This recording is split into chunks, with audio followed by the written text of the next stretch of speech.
The photograph arrived while a machine was cleaning Evelyn Hart's blood. Two brown suitcases stood beside Claire's front door, zipped and upright. Evelyn recognized the smaller one from a vacation she and her husband had taken to Savannah 11 years ago. The other belonged to Claire. Under the photograph, her daughter had written, "I packed everything you'll need. Maple Court says you can move in this afternoon. It's close to dialysis, and they have staff at night. Brent is bringing his things over Sunday, so this really is best for everybody." A second message appeared before Evelyn could finish reading the first. "Please don't make me feel terrible about this." Evelyn stared at those words until the screen went dark. The cardigan covering her left arm had slipped, exposing the tubes that carried her blood away and returned it. Across the treatment room, a television chef was beating butter with a wooden spoon. Somebody's machine chimed. Somebody laughed at something Evelyn had missed. She turned her phone face down on the blanket. The question was not whether Claire had packed her medications. Claire was thorough when she wanted to be. The question was how a woman could reduce her mother to 2 suitcases and still have room in the message to ask for comfort. "You all right over there?" Denise called from the next recliner. Evelyn lifted one hand without looking over. Living the dream. That dream needs better snacks. Denise Coleman had been coming to the center longer than Evelyn and considered this seniority permission to comment on everybody's crackers, shoes, transportation, and choice of reading material. Today she wore a purple head wrap and fuzzy socks patterned with martini glasses. Evelyn turned her phone over again. Maple Court. She knew the place. 3 floors of furnished rooms behind a medical plaza, with a lobby that smelled like cinnamon spray and laminated photographs of smiling residents holding paintbrushes. Claire had mentioned it 2 weeks earlier and then denied she was suggesting anything. "I was only saying it exists, Mom. Apparently it existed enough to accept a new resident by afternoon." April, the dialysis nurse, came over to check the lines. She was in her 30s and had a habit of speaking softly without speaking down, which Evelyn appreciated. Any dizziness? Not yet. Nausea? No. Sudden urge to escape through the ceiling? Evelyn looked at her. April shrugged. "You had a look. My daughter packed my bags." The sentence came out before Evelyn could stop it. April's fingers paused on the tubing. She did not say, "Oh, honey," or "I'm sure she means well." "Does your ride know where you're going after treatment?" "My ride appears to know more about it than I do." April pulled a rolling stool closer. "Do you have somewhere safe to go?" Safe was an irritating word. It flattened everything. A locked room was safe. A hospital corridor was safe. Claire's neat guest room had been safe right up until Claire decided it belonged to someone else. "Yes," Evelyn said. April waited. "I do." That answer was only partly true, but it became truer once she said it. Her phone vibrated again. This time, Claire was calling. Evelyn watched her daughter's name fill the screen. Claire had chosen a photograph from Thanksgiving for her contact picture. Her dark hair was pinned up, her mouth open in a laugh, one hand resting on Evelyn's shoulder. Brent had taken that photograph after dinner, while Evelyn was wrapping leftovers and Claire was drinking the wine he had brought. Evelyn answered. "Hello." "Okay." Claire sounded breathless. "You saw the messages. I saw my luggage. I wanted to tell you in person, but every time I try to bring up the future, you shut down. The future arrived with zippers." "Mom, what?" "Can you please not do that thing where you make one little remark and then act like you haven't said anything?" Evelyn looked toward the rain-streaked windows. Beyond them, the parking lot had turned the color of dirty tin. "Which thing would you prefer I do? I need you to listen." For 18 months, Evelyn had listened from Claire's kitchen while stirring soup, loading the dishwasher, balancing the gas bill, and pretending not to notice when Brent stayed 3 nights instead of 1. She had listened to Claire complain about office politics, mortgage rates, her former husband, the neighbor's barking dog, and the peculiar selfishness of people who left wet towels on bathroom floors. Evelyn had listened so well that Claire had stopped noticing the labor involved. "I'm attached to a machine," she said. "You have my complete attention." Claire lowered her voice. "Brent's lease is up. You know that. I know it now. We talked about him moving in. You and Brent talked about it. This is my house, Mom." There it was, not shouted, not even sharpened. Claire said it with the exhausted patience of someone pointing out that water ran downhill. Evelyn's monthly bank transfer covered the utilities, groceries, property tax escrow, and more than half the mortgage. The down payment had included $38,000 from the sale of the little house she and Tom had owned. Claire called that money a family advance when she was grateful and help when she was defensive. They had never called it rent because rent would have required both of them to admit Evelyn lived there. Yes, Evelyn said. It is. Claire exhaled. Maple Court is nice. I toured it. They'll handle meals, transportation, emergencies. You won't have to keep pretending you're fine when you're not. Evelyn felt April glance over from the nurse's station, then politely glance away. What time did you pack? Evelyn asked. What? My bags. Did you do it before work? I took the morning off. You used a vacation day to evict me. I am not evicting you. What do you call it? A transition. Despite herself, Evelyn almost laughed. Claire worked in corporate insurance, where unpleasant nouns went to be softened before burial. And what happens if I don't like Maple Court? Evelyn asked. You haven't even seen the room. What happens? Silence stretched between them. Finally, Claire said, We can talk after you're settled. Settled. As if Evelyn were dust in a snow globe. Did you pack the green tin from my dresser? I packed what you need. That wasn't my question? I don't know, Mom. I had to make decisions. Yes, Evelyn said. I see that. Your transport driver can take you directly there. I already called. Of course she had. Claire loved a completed arrangement. It spared everybody the untidiness of consent. Then I suppose I'd better finish having my blood cleaned on schedule. Don't be cruel. Evelyn looked at the dark vein of tubing beside her chair. Claire, if I intended cruelty, I would not have wasted it on that sentence. She ended the call. For the remaining hour and 12 minutes, Evelyn read the same page of her paperback 6 times. When the machine finally slowed, April removed the needles and pressed gauze to Evelyn's arm. Evelyn watched the clock, because watching helped her imagine she was participating. Stand slowly, April said. I always do? You always say that. Then stand like the building's on fire. Today Evelyn obeyed. The room tilted anyway. She waited with one hand on the recliner until the floor returned to its proper place. Denise was already putting on red rubber clogs. Need me to bite anybody? Not today. Offer stands until 5. In the lobby, Evelyn sat beneath a bulletin board advertising low-sodium cooking classes and chair yoga. Her transport driver, Leonard, came through the sliding doors wearing a navy rain jacket and carrying a clipboard he never seemed to write on. Maple Court? He asked. Evelyn looked up. No. Leonard stopped. Dispatch has Maple Court. I'm changing the address. He shifted his weight. Is this going to make somebody call and holler at me? Almost certainly. I appreciate honesty. She gave him the address of Hart Nursery. Leonard frowned as though searching his memory. Out on Bell Road, place with the faded yellow sign? That's the one. You buying a tree? I'm hoping to avoid becoming one. He stared at her, then barked out a laugh. All right, Miss Hart. Bell Road. The van smelled of vinyl, peppermint gum, and rain-damp coats. Evelyn sat behind Leonard and watched the town slide past in blurred pieces. The pharmacy, the diner Tom had disliked because they served sweet tea in jars. The bank where Claire's name remained on Evelyn's emergency access card. At the light near Claire's neighborhood, Leonard switched on his turn signal out of habit. Straight, Evelyn said. Straight it is. Her hands were trembling. She folded them together beneath the blanket. She could still change her mind. She could call Claire, agree to inspect the room, spend one night at Maple Court. Claire would arrive with apologies disguised as instructions. She would unpack the 2 suitcases and place Evelyn's medications in a plastic organizer. Brent would bring flowers bought near the register at the grocery store. Everyone would speak carefully until her anger looked unreasonable. The light turned green. Leonard drove straight. The houses thinned beyond the bypass. Rain lay silver in the drainage ditches. Bell Road appeared between a tire shop and a boarded restaurant, narrower than Evelyn remembered, and crowded at the edges with sumac. She had not visited the nursery in nearly 9 months. That fact embarrassed her more than she expected. The old sign leaned toward the road, Hart Nursery, with the painted green leaf nearly peeled away. Behind it stretched rows of shrubs in black pots, their branches bare and shining. 2 long greenhouses sat farther back, one patched with cloudy plastic. The retail building wore the same cream paint Amos had chosen when Evelyn was 23. It had not looked fresh then. Leonard pulled beside the locked office. You sure they're open?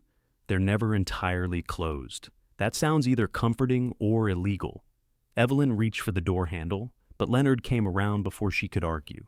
When she stepped down, weakness washed through her legs so abruptly that she caught his sleeve. He did not make a fuss. He simply stood there until she released him. "You got somebody coming?" he asked. "I will." He waited while she called Manny. The call went to voicemail. Evelyn could hear a telephone ringing inside the office, faint and unanswered. She tried his cell. He picked up on the fourth ring over a roar of machinery. Hart Nursery. Manny. A pause.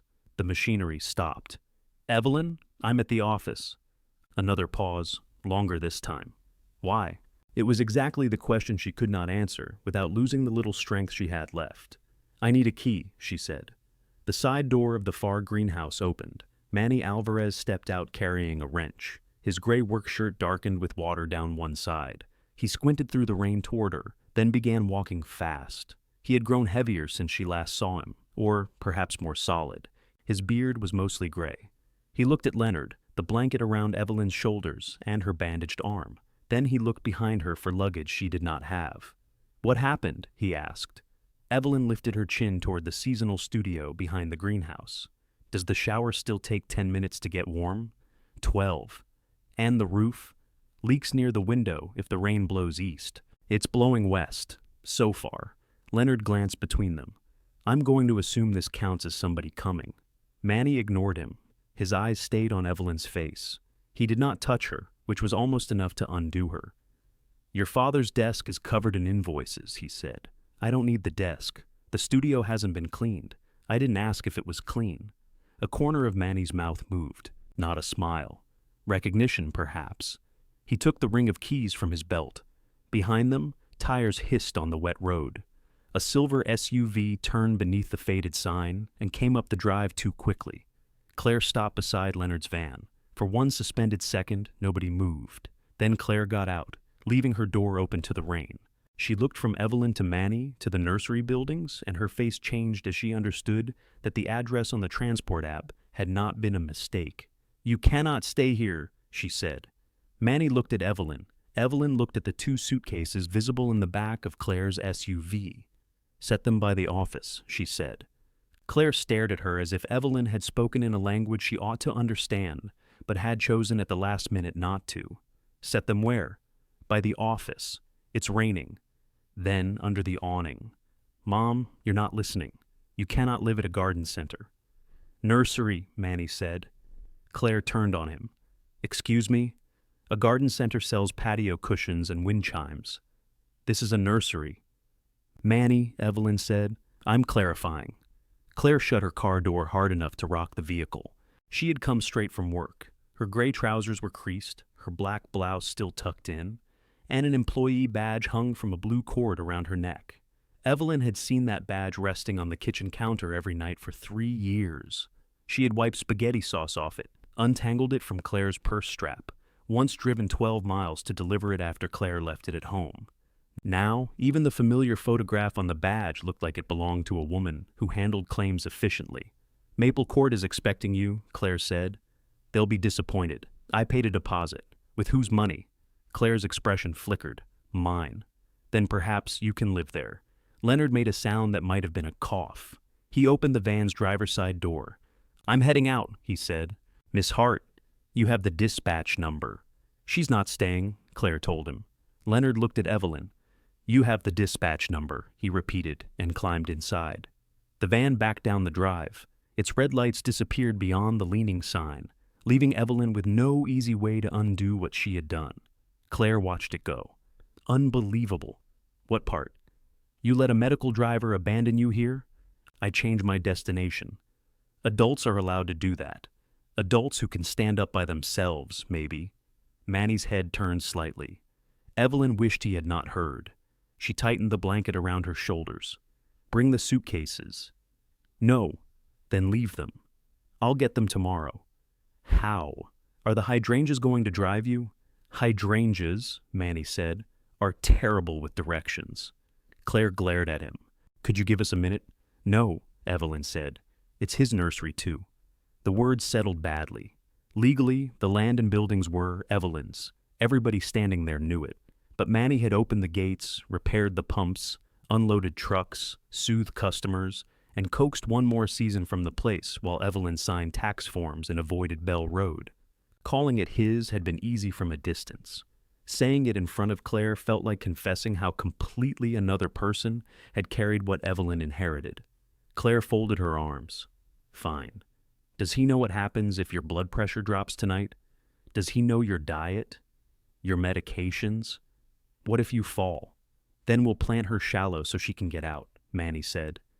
Evelyn looked at him. What? She gets mean when she's scared. So do you. Claire's face flushed. I'm not scared. I'm being realistic. Manny jingled the keys once. Studio's got a telephone, bathroom, heat, and an emergency exit. I've got a spare blood pressure cuff in the office from when your grandfather refused to admit headaches meant something. My house is 6 minutes away. You expect me to leave my mother in a filthy room behind a greenhouse? I expect you to stop speaking about her like she's already left. That landed. Claire looked away first. Rain tapped against the metal awning. Evelyn's legs felt hollow, and the bandage over her access site had begun to itch. She wanted to sit down. She refused to do it until Claire stopped studying her body for evidence. Maple Court has nurses at night, Claire said more quietly. Then it sounds well suited to people who choose to live there. You collapsed in the laundry room 8 months ago. You were unconscious. I was dehydrated. I thought you were dead. The bluntness silenced all three of them. Evelyn remembered waking on the cool tile with Claire's knees on either side of her, one palm against Evelyn's cheek and the other fumbling with her phone. Claire had been making a sound Evelyn had never heard before, not crying, something more primitive. At the hospital, Claire had become brisk again. She made lists, she labeled drawers, she purchased a shower chair without asking, and threw away a jar of salted peanuts as if punishing it. Evelyn let the memory pass through her. You were frightened, she said. That didn't give you permission to pack my bedroom. I tried talking. You suggested. You hinted. You left brochures under the mail.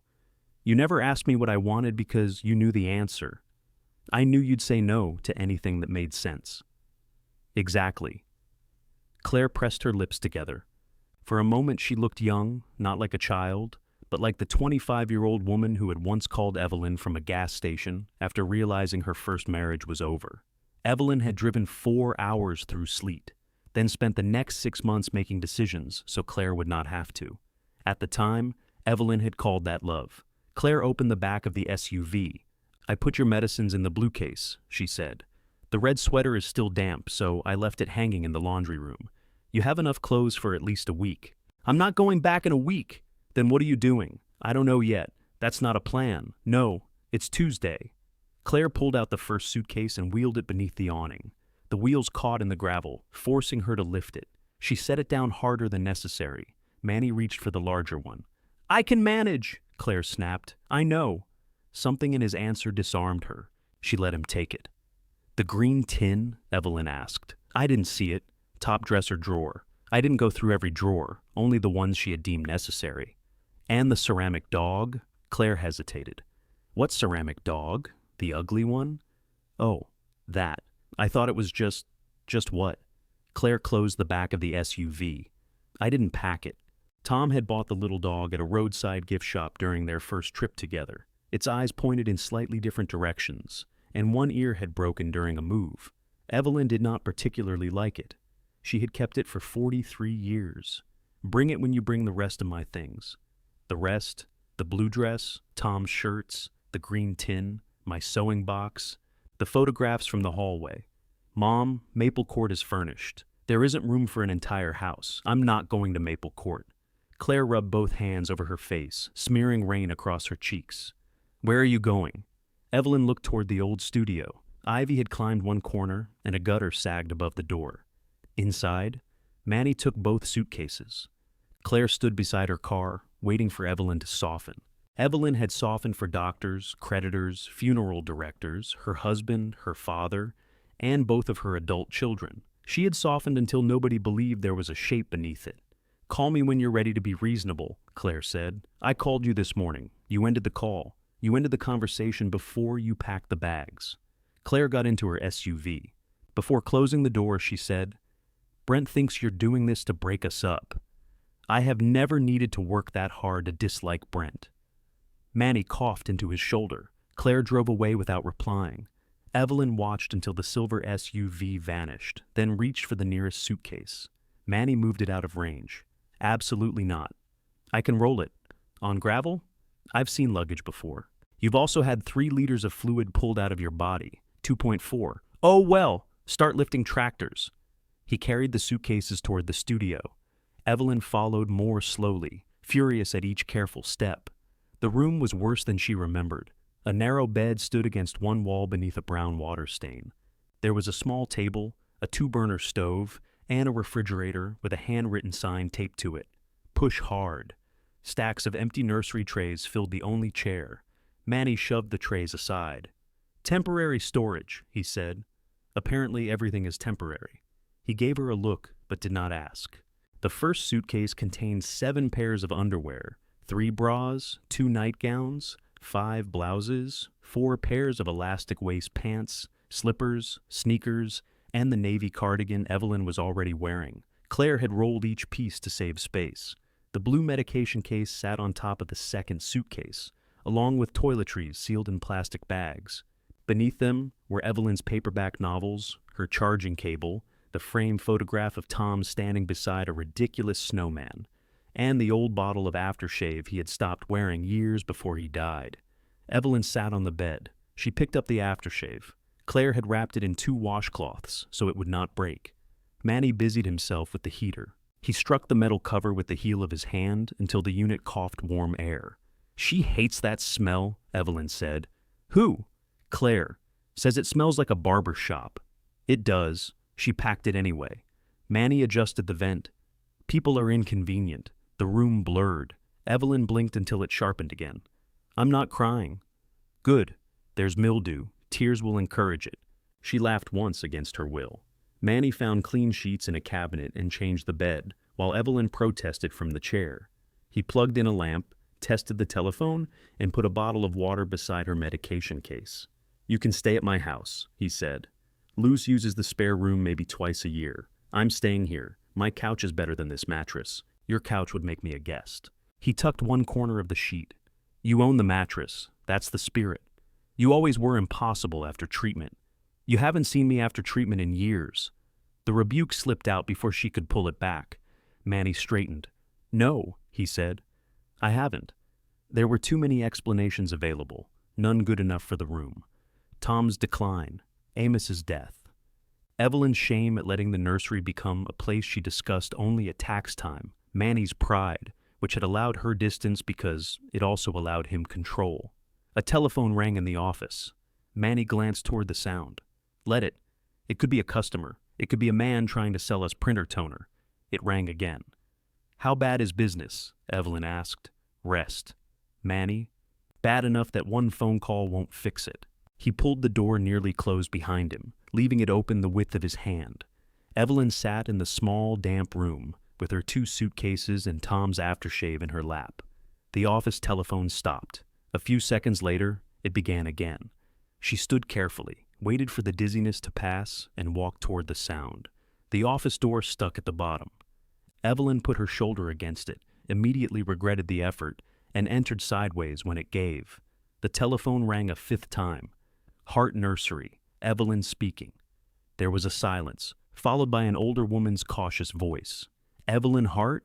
Yes. Amos's Evelyn. She nearly said he had only one. Instead, she leaned against the desk and tried to place the voice. This is Marjorie Beecham, over on Larkin Avenue. The Beecham house had a brick wall facing west, soil like powdered chalk, and an iron gate Amos once backed his truck into. Evelyn could see the dented fender as clearly as if it were parked outside. You have the winterberries along the wall, she said. I did. Half of them died. Oh, you say that like you expected it. I told your husband not to plant them there. Marjorie gave a small, offended laugh. Earl has been dead 9 years, and I still enjoy hearing when he was wrong. Evelyn moved a pile of seed catalogs and sat on the edge of her father's desk. Did they die all at once? 2 last summer, 3 over winter. The rest look sickly. A lawn company wants to replace them with something called Golden Mop. Don't let them. I knew Amos hated those.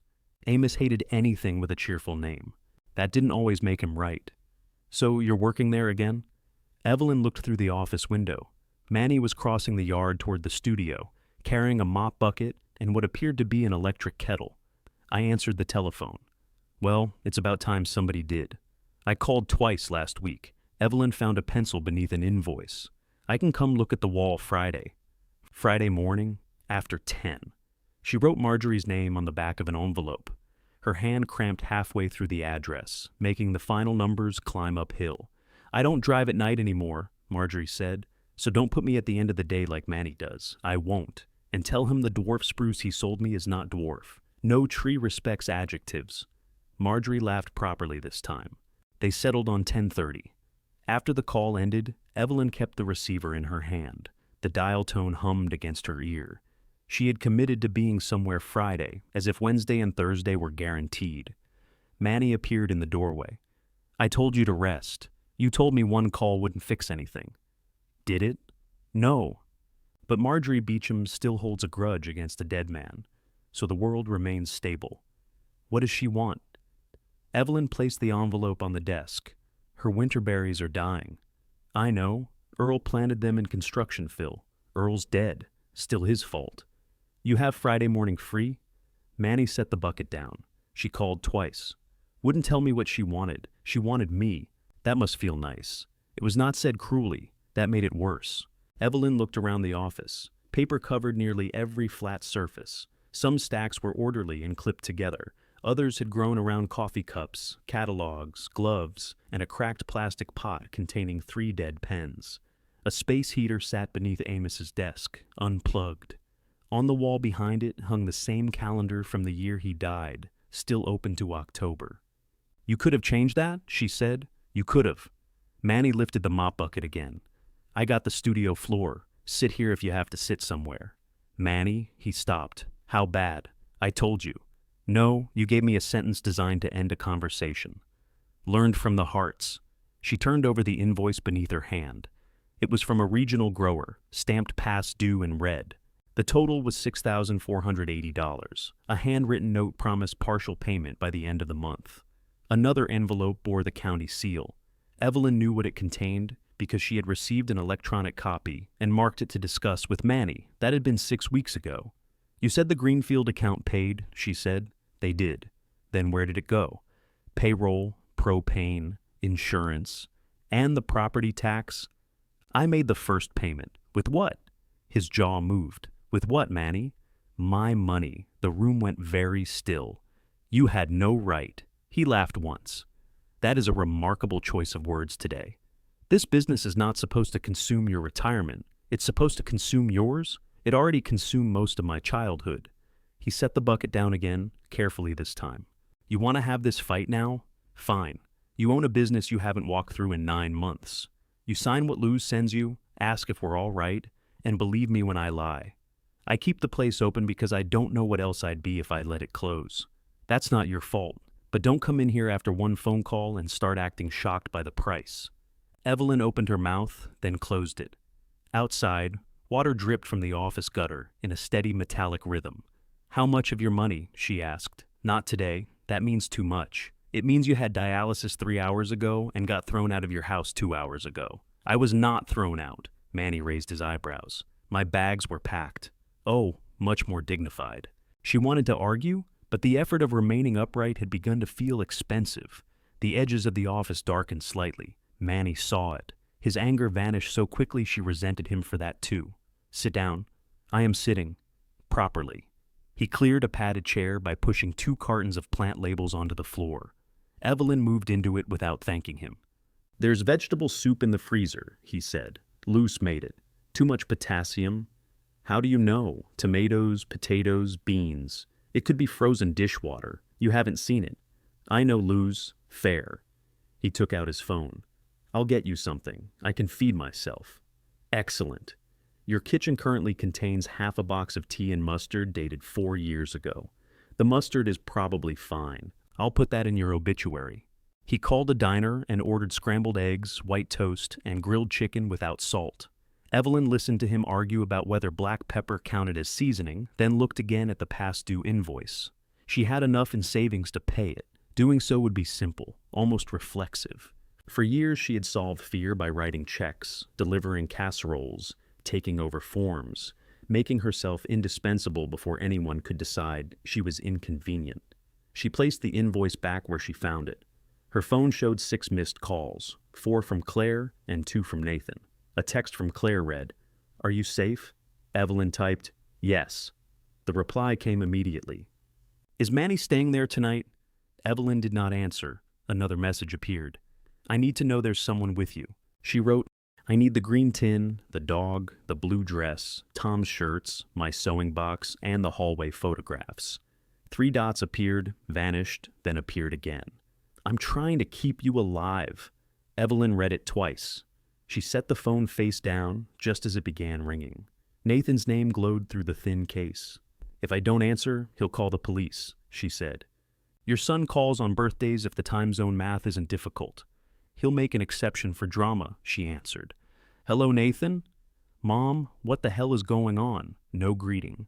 Nathan was 45, worked in commercial property management 3 states away, and became increasingly efficient when other people were upset. "I'm sitting in the nursery office. Claire says you disappeared after dialysis. The driver took me where I asked him to. She said you're refusing Maple Court. That part is true. Have you even looked at it?" "No." He sighed directly into the phone. "Then how do you know you hate it?" "I don't hate it. I don't live there." "Mom, come on. Claire's been doing everything for a year and a half." Evelyn looked at the wall calendar. October. Amos had died on the 28th, but Manny had never torn the month away. "What is everything?" she asked. "You know, appointments, meals, keeping an eye on you.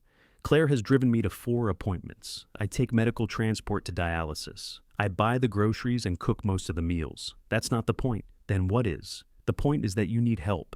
So does Claire. That's different. Why?" Nathan went quiet, irritated by a question he had expected her to answer for him. "I'm not taking sides," he said. "You called to tell me Claire is right.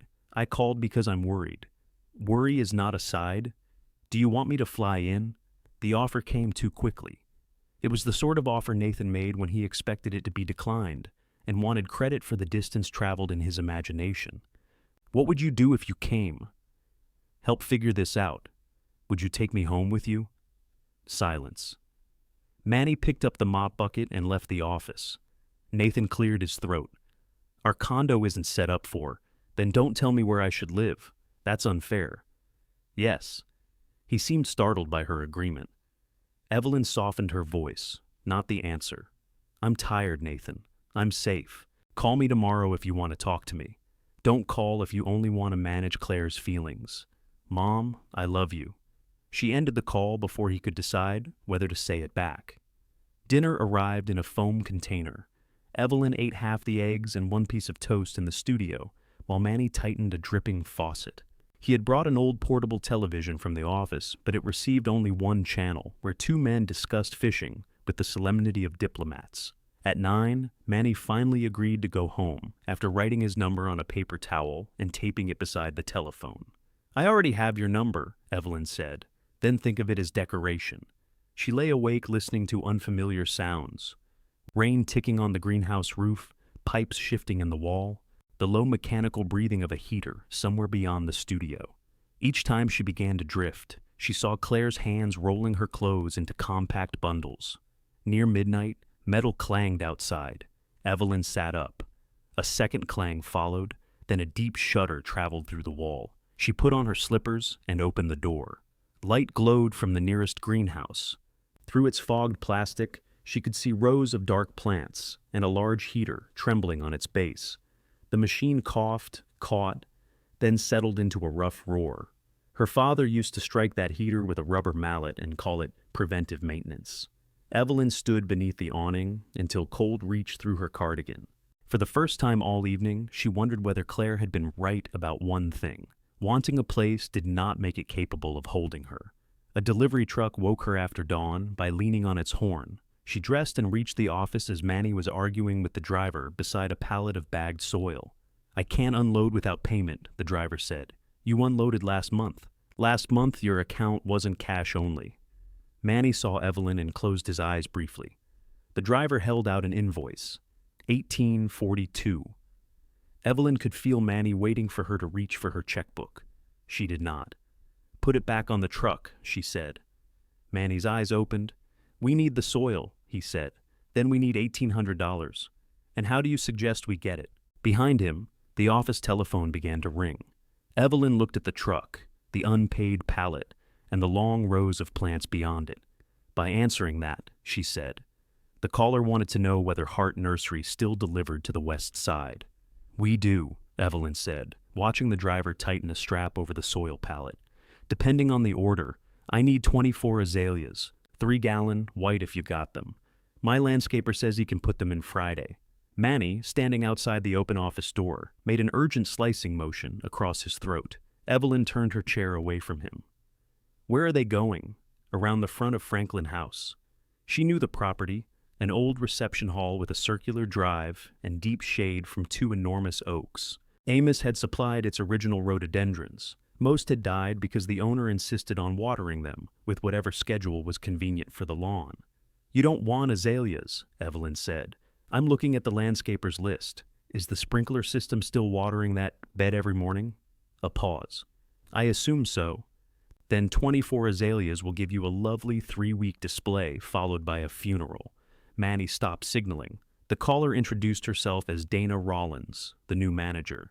She had an open house Saturday, empty beds, and a landscaper who had stopped returning messages after removing the old shrubs. What do you have that won't die? Dana asked. Everything dies. The goal is not to help.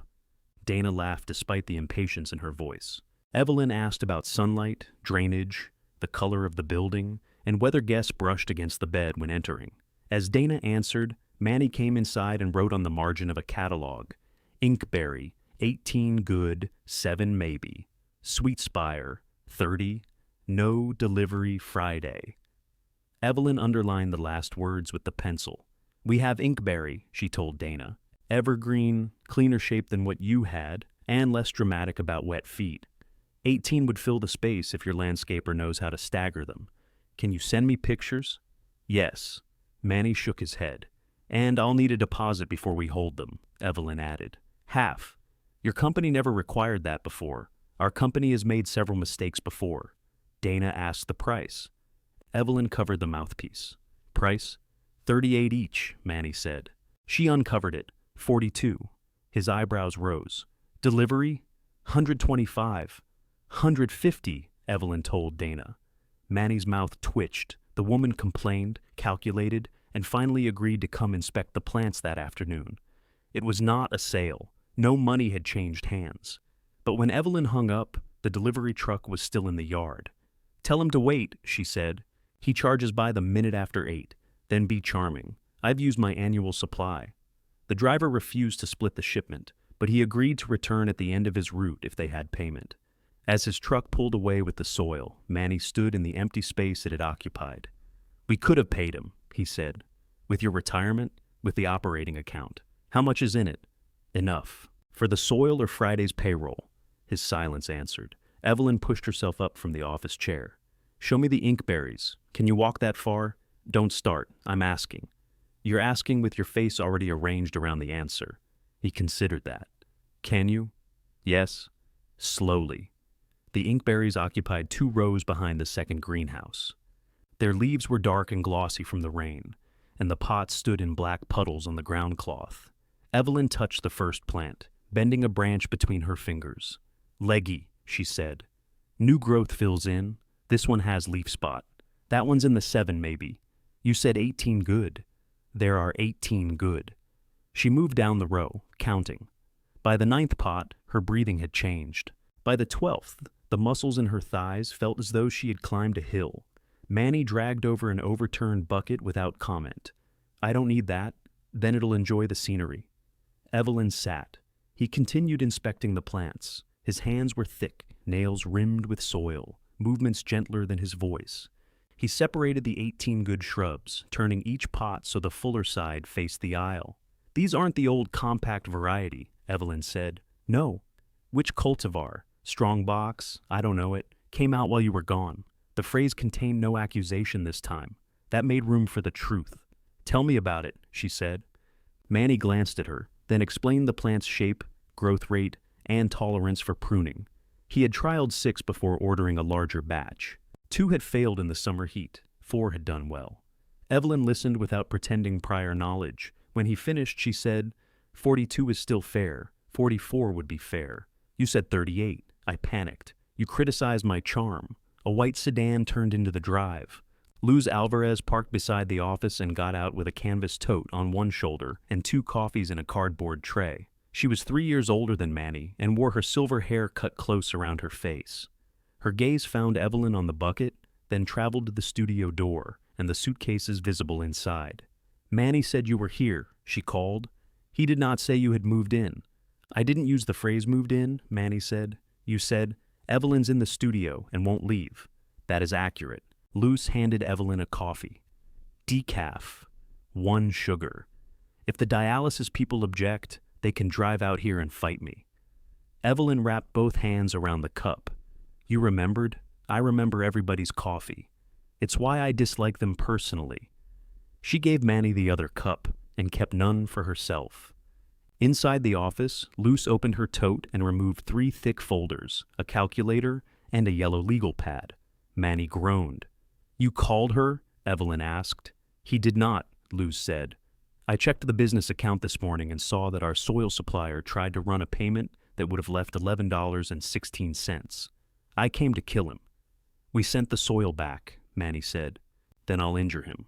Luz cleared the desk with ruthless efficiency.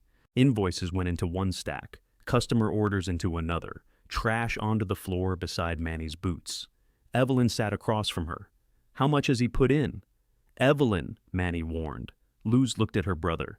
"You told her?" "She found an invoice. She can read. How inconvenient for you." "How much?" Evelyn asked again.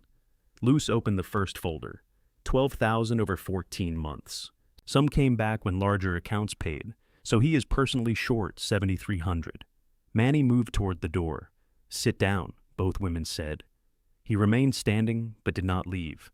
They spent the next hour sorting obligations from habits. Propane could not wait, neither could insurance or payroll. The nursery had ordered 4 varieties of ornamental grass that sold poorly every year, because Amos had liked the way they moved in the wind. Manny had maintained an early opening schedule that produced almost no sales before 10 and required extra staffing. "You're paying someone to open at 7? Evelyn asked. "Landscapers come early." 2 landscapers came before 9 last month, Luz said. "One used the bathroom and bought nothing." "He brought his own coffee," Manny muttered. They found small waste everywhere, deliveries made without minimum orders, special plants held for customers who never returned, wholesale accounts still receiving prices set 3 years earlier. None of it was dramatic enough to explain the nursery's condition alone. Together, the leaks had nearly emptied it. At 11, the telephone rang. Evelyn reached for it. Manny put his hand over the receiver. "Before you answer, what exactly are you doing here?" She looked at his hand. "At the nursery," he said, "not the studio." "I'm helping." "For a day? I don't know. Are you taking over?" Luz stopped writing. The answer Evelyn wanted to give was no. It came too quickly, too cleanly. She thought of the calendar left on October, Manny's money in the operating account, and her own name on the deed while he worried about payroll. "I don't know that either," she said. "That's not good enough." "No, it isn't." He removed his hand from the telephone. Evelyn let it ring once more before answering. It was a man asking whether they carried peach trees. She checked with Manny, quoted the current price rather than one she remembered, and told the caller they would hold a tree for 24 hours, not indefinitely. At noon, Luz drove to a sandwich shop and returned with 3 orders. Evelyn ate half of hers, then put the remainder in the studio refrigerator beneath the sign, instructing her to push hard. Dana Rollins arrived at 1:30 in high heels, entirely unsuited to nursery gravel. She inspected the inkberries, asked whether they could be made more symmetrical, and frowned at the price. Evelyn let Manny explain the plants. When Dana asked for a discount, he said they could reduce the delivery charge if her landscaper loaded them. Dana paid the half deposit with a company card. After processing fees, it was not enough to buy the soil. It was enough combined with the money already in the account to cover it without touching payroll. Manny called the driver. At 3, the truck returned. The pallet came off the lift gate, and Manny signed the invoice while Luce watched the bank balance on her phone. The achievement felt embarrassingly small. One pallet of soil had left and come back. The nursery still owed thousands. The greenhouse heater still sounded like farm equipment falling downstairs. But the soil belonged to the business, not to Manny's private account. Evelyn was labeling Dana's plants when Claire's SUV appeared. The blue dress hung from a hook behind the passenger seat. Through the rear window, Evelyn could see Tom's shirts folded inside a clear storage bin, the sewing box balanced on top. Claire got out carrying the green tin under one arm. She looked at Evelyn sitting behind the office counter with a marker in her hand. "You worked all day?" she asked. "Most of it? After dialysis?" "Dialysis was yesterday." "I know when your dialysis is." Evelyn capped the marker. "Where are the hallway photographs?" "In the car." "And the dog?" Claire's grip tightened around the green tin. "I couldn't find it." The answer came too fast. Evelyn looked at her daughter's face, then at the items carefully arranged in the vehicle. "All right," she said. Claire set the tin on the counter. "Your next treatment is tomorrow. I called the transport company. They can't change your pickup location until next week. I'll handle it." "How?" I said I'll handle it. "So, you don't have a ride?" "I didn't say that. You didn't have to." Claire took a breath. "I'll be here at 5:30. "No?" "Then miss dialysis to prove a point." The office seemed to contract around them. Claire glanced at the past due invoices, the yellow pad, and the mud drying on Evelyn's sensible shoes. When she spoke again, the anger had drained from her voice. "I'll be here at 5:30, she repeated. "You don't have to talk to me." She turned and walked back to the SUV before Evelyn could find an answer that did not sound like surrender.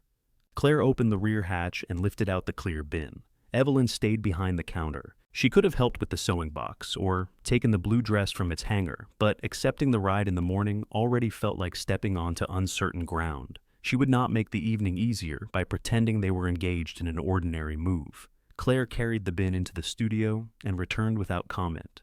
On her second trip, she brought the hallway photographs pressed to her chest, glass facing inward. "You left marks on the wall," she said. "Pictures do that. I never noticed how many there were." There were 11.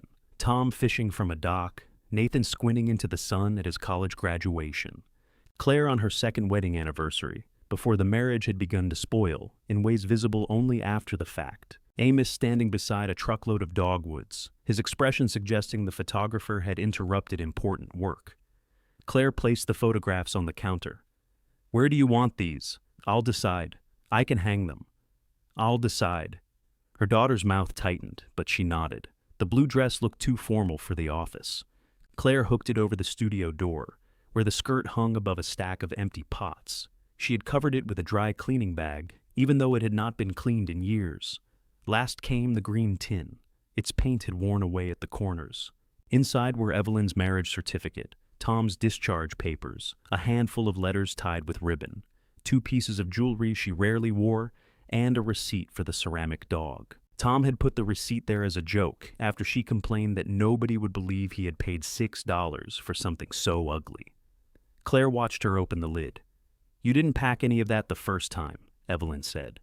"I didn't know what was in it. You didn't ask. You weren't home." Evelyn looked up. Claire closed her eyes briefly. "I know. I hear it." The office telephone rang. Manny answered from the greenhouse extension before either woman moved. Claire glanced toward the studio. "It smells damp."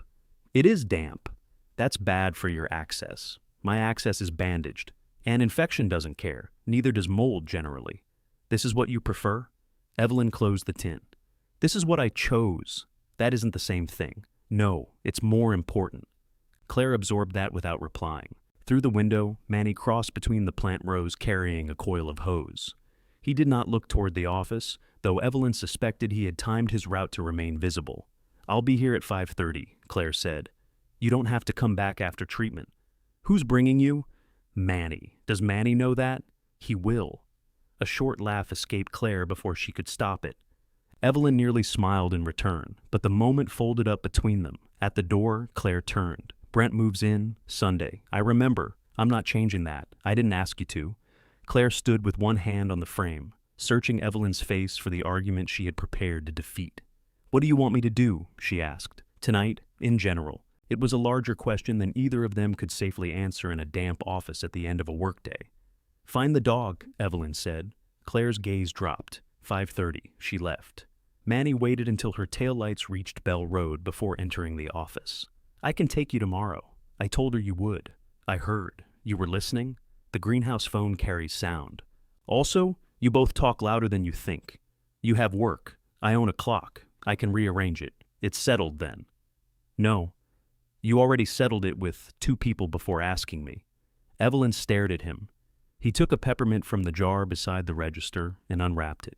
I'll pick you up after. Let Claire take you in the morning. I don't need a committee. Committees ask each other first. He crunched the peppermint. It was an appalling habit Amos had shared. I dislike you, Evelyn said. Good. Means your blood pressure's recovering. She slept badly again. The mattress tilted toward the wall, and every photograph she placed on the small table seemed to watch her fail at getting comfortable. Tom's shirts remained in the bin. Opening them would release the smell of Claire's house, laundry soap, and perhaps the last trace of the closet where they had hung. Evelyn was not ready to find out which. At 5:28, headlights washed across the studio curtains. Claire had brought coffee for herself and a paper cup filled with ice chips for Evelyn. She also had a folded bath towel on the passenger seat. For your arm, she said when Evelyn looked at it. The seatbelt rubs, thank you. The streets were nearly empty. Storefronts passed in darkness, their signs glowing for nobody. Claire drove with both hands on the wheel. She wore no makeup, and her hair was caught in a low knot that had partly fallen loose. Evelyn rested her forearm on the towel. At a red light, Claire said, "The bank sent me a notice." Evelyn knew which notice she meant. She had canceled the automatic transfer before bed. "It comes out tomorrow," Claire continued. "Not anymore. I thought maybe you changed the date." "No." The light turned green, but the car behind them had to tap its horn before Claire moved. "You could have told me," she said. "I did. I said I would not pay for a house where I don't live. You said that in anger. I was angry. It was still accurate. That money covers your share of the mortgage." "My share? You know what I mean. I gave you $38,000 toward the down payment. I've transferred $1,400 a month since I moved in. I bought the groceries. You also lived there. Until Tuesday." Claire changed lanes too sharply. The ice shifted in Evelyn's cup. "I can't make the mortgage and everything else by myself," Claire said. "Brent is moving in. Brent has expenses. So do I." Claire glanced at her, then back at the road. "You're doing this to punish me. If I wanted to punish you, I would continue paying and mention it every day. That sounds more like you." The remark struck with enough precision that Evelyn had no immediate answer. Claire's fingers tightened around the steering wheel. "You paid for things nobody asked you to pay for. Then you acted like every decision required your approval because you had helped. I never packed your bags. No? You just made it impossible to forget who bought the house, out from under my divorce. I helped you keep it. You called the lender. You found the inspector. You corrected the offer I wanted to make. You chose the cheaper refrigerator because the one I liked was an emotional purchase. It was $700 more. That is not the point." Evelyn looked out the window. They were passing the closed diner where Tom had mocked the mason jars. "No," she said. "It may not be." Claire's face changed, as if she had braced for resistance and been thrown off balance by the absence of it. The dialysis center came into view. "I'm not asking you to keep paying $1,400, Claire said. "But I planned around it. We both did. You planned my move around Brent's lease. I planned around you being somewhere safer. You made my bed available." Claire pulled beneath the entrance canopy and put the car in park. For a moment, neither woman reached for the door. "I thought you were dead on that laundry room floor," Claire said. Her voice was flat now, exhausted. "I still see your eyes half open. I still hear myself saying your name. And afterward you joked with the doctor about the tile being cold. You made me feel ridiculous for being afraid. I was trying to make you feel better. You were trying to make it go away." Evelyn rolled one melting ice chip beneath her tongue. Claire nodded toward the entrance. "Manny's getting you?" "Yes." "Text me when you're back." "I will." It was not forgiveness. It was a small promise, and both women handled it carefully. April was preparing Evelyn's chair when she entered the treatment room. "You look tired," she said. "People keep telling me where to live. It interrupts my sleep." Denise peered over the top of a magazine. "Still at the plant place?" "Nursery." "Oh, Lord, you've caught it too." Once the machine began, fatigue settled over Evelyn so heavily that even Denise allowed 20 minutes of silence. Then she lowered her magazine. How bad's the room? Damp? Bathroom? Yes. Door locks? Mostly. Food? Manny ordered eggs. Man named Manny brought you eggs and you're complaining? He also taped his telephone number to the wall. That's practically a proposal at our age. Evelyn laughed, and the movement tugged at the needles in her arm. April looked over in warning. Denise returned to her magazine. Your daughter wrong? Yes. Completely? Evelyn watched blood travel through the clear line. No, she said. That's the irritating part. Denise nodded as if this confirmed something. Fear makes people bossy. Doesn't make them right, just makes them loud. When treatment ended, Evelyn's blood pressure was too low for April to release her immediately. She reclined with cold packs beneath her neck while the transport lobby emptied. Manny arrived 40 minutes later in the nursery's old pickup, wearing a clean shirt and an expression of exaggerated patience. I brought the tractor, he announced. It has 4 wheels. That's where the resemblance ends. He held the passenger door while she climbed in. The seat had been cleared of tools but retained a fine layer of soil that no amount of brushing would remove. Dana's landscaper came early, he said as they pulled away. For the inkberries, loaded all 18. Complained 2 were uneven. They are plants. I told him we could make them identical if he waited 3 years and brought scissors. Did he pay the balance? Before loading. That was the first good thing Evelyn had heard all morning. And Marjorie Beecham called, he added. Wanted to confirm you weren't going to die before Friday. What did you say? That she should call Friday morning. They drove in companionable quiet until the nursery sign appeared ahead. Luce's sedan was already parked outside. Beside it stood a green station wagon Evelyn did not recognize. Inside the office, Luce was speaking to a broad-shouldered woman in a hotel uniform. The woman turned. Denise raised both hands. Before you accuse me of following you, my return van dropped me here because somebody entered the wrong address. Manny looked at Evelyn. Evelyn looked at Denise. Did they? Denise smiled. They did after I told them to. You're supposed to go home. So are you.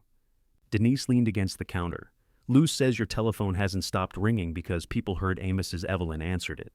That will pass, probably. But until it does, you need somebody who can talk while sitting down. Evelyn glanced at Luce, who was making a great show of examining the calculator. Denise continued. I managed the Harbor Hotel front desk for 26 years. I have been cursed at by brides, salesmen, drunks, and one state senator in a bathrobe. Your customers cannot frighten me. We can't afford another employee, Evelyn said. Then don't hire one. I don't accept charity. Neither do I. I need rides on Thursdays, and Manny has a truck. Manny blinked. Manny does? See? Denise said. First negotiation. The telephone rang. Denise reached for it, then stopped with her hand above the receiver. Well, she asked Evelyn, am I allowed to answer, or do you need to choose for everybody? The words were light. Their accuracy was not. Evelyn looked at Manny, then Luce. Neither rescued her. Answer it, she said. Denise lifted the receiver. Her voice changed into something warm, polished, and impossible to hurry. Heart Nursery, this is Denise. How may we help you? Denise listened without interrupting, one finger tracing a water ring on the counter. I understand, she said. And if somebody promised delivery today, I'll find out who and call you back within 20 minutes. She wrote a name and telephone number on the yellow pad. No, sir, I'm not suggesting you're mistaken. I'm suggesting I don't know enough yet to decide which of us should be embarrassed. Manny stopped beside the door. Denise smiled into the telephone. 20 minutes. You have my word. She hung up and turned the pad around. Mr. Creel says he paid for 6 arborvitae and was promised delivery today. He paid for 5, Manny said. Wanted the 6th free because one he bought 8 years ago turned brown. Did you promise delivery? Next Tuesday. Denise nodded. So he's mistaken, and we're embarrassed because nobody wrote Tuesday where a person answering the telephone could see it. She reached for the receiver again. Manny looked at Evelyn. I like her less than I like you.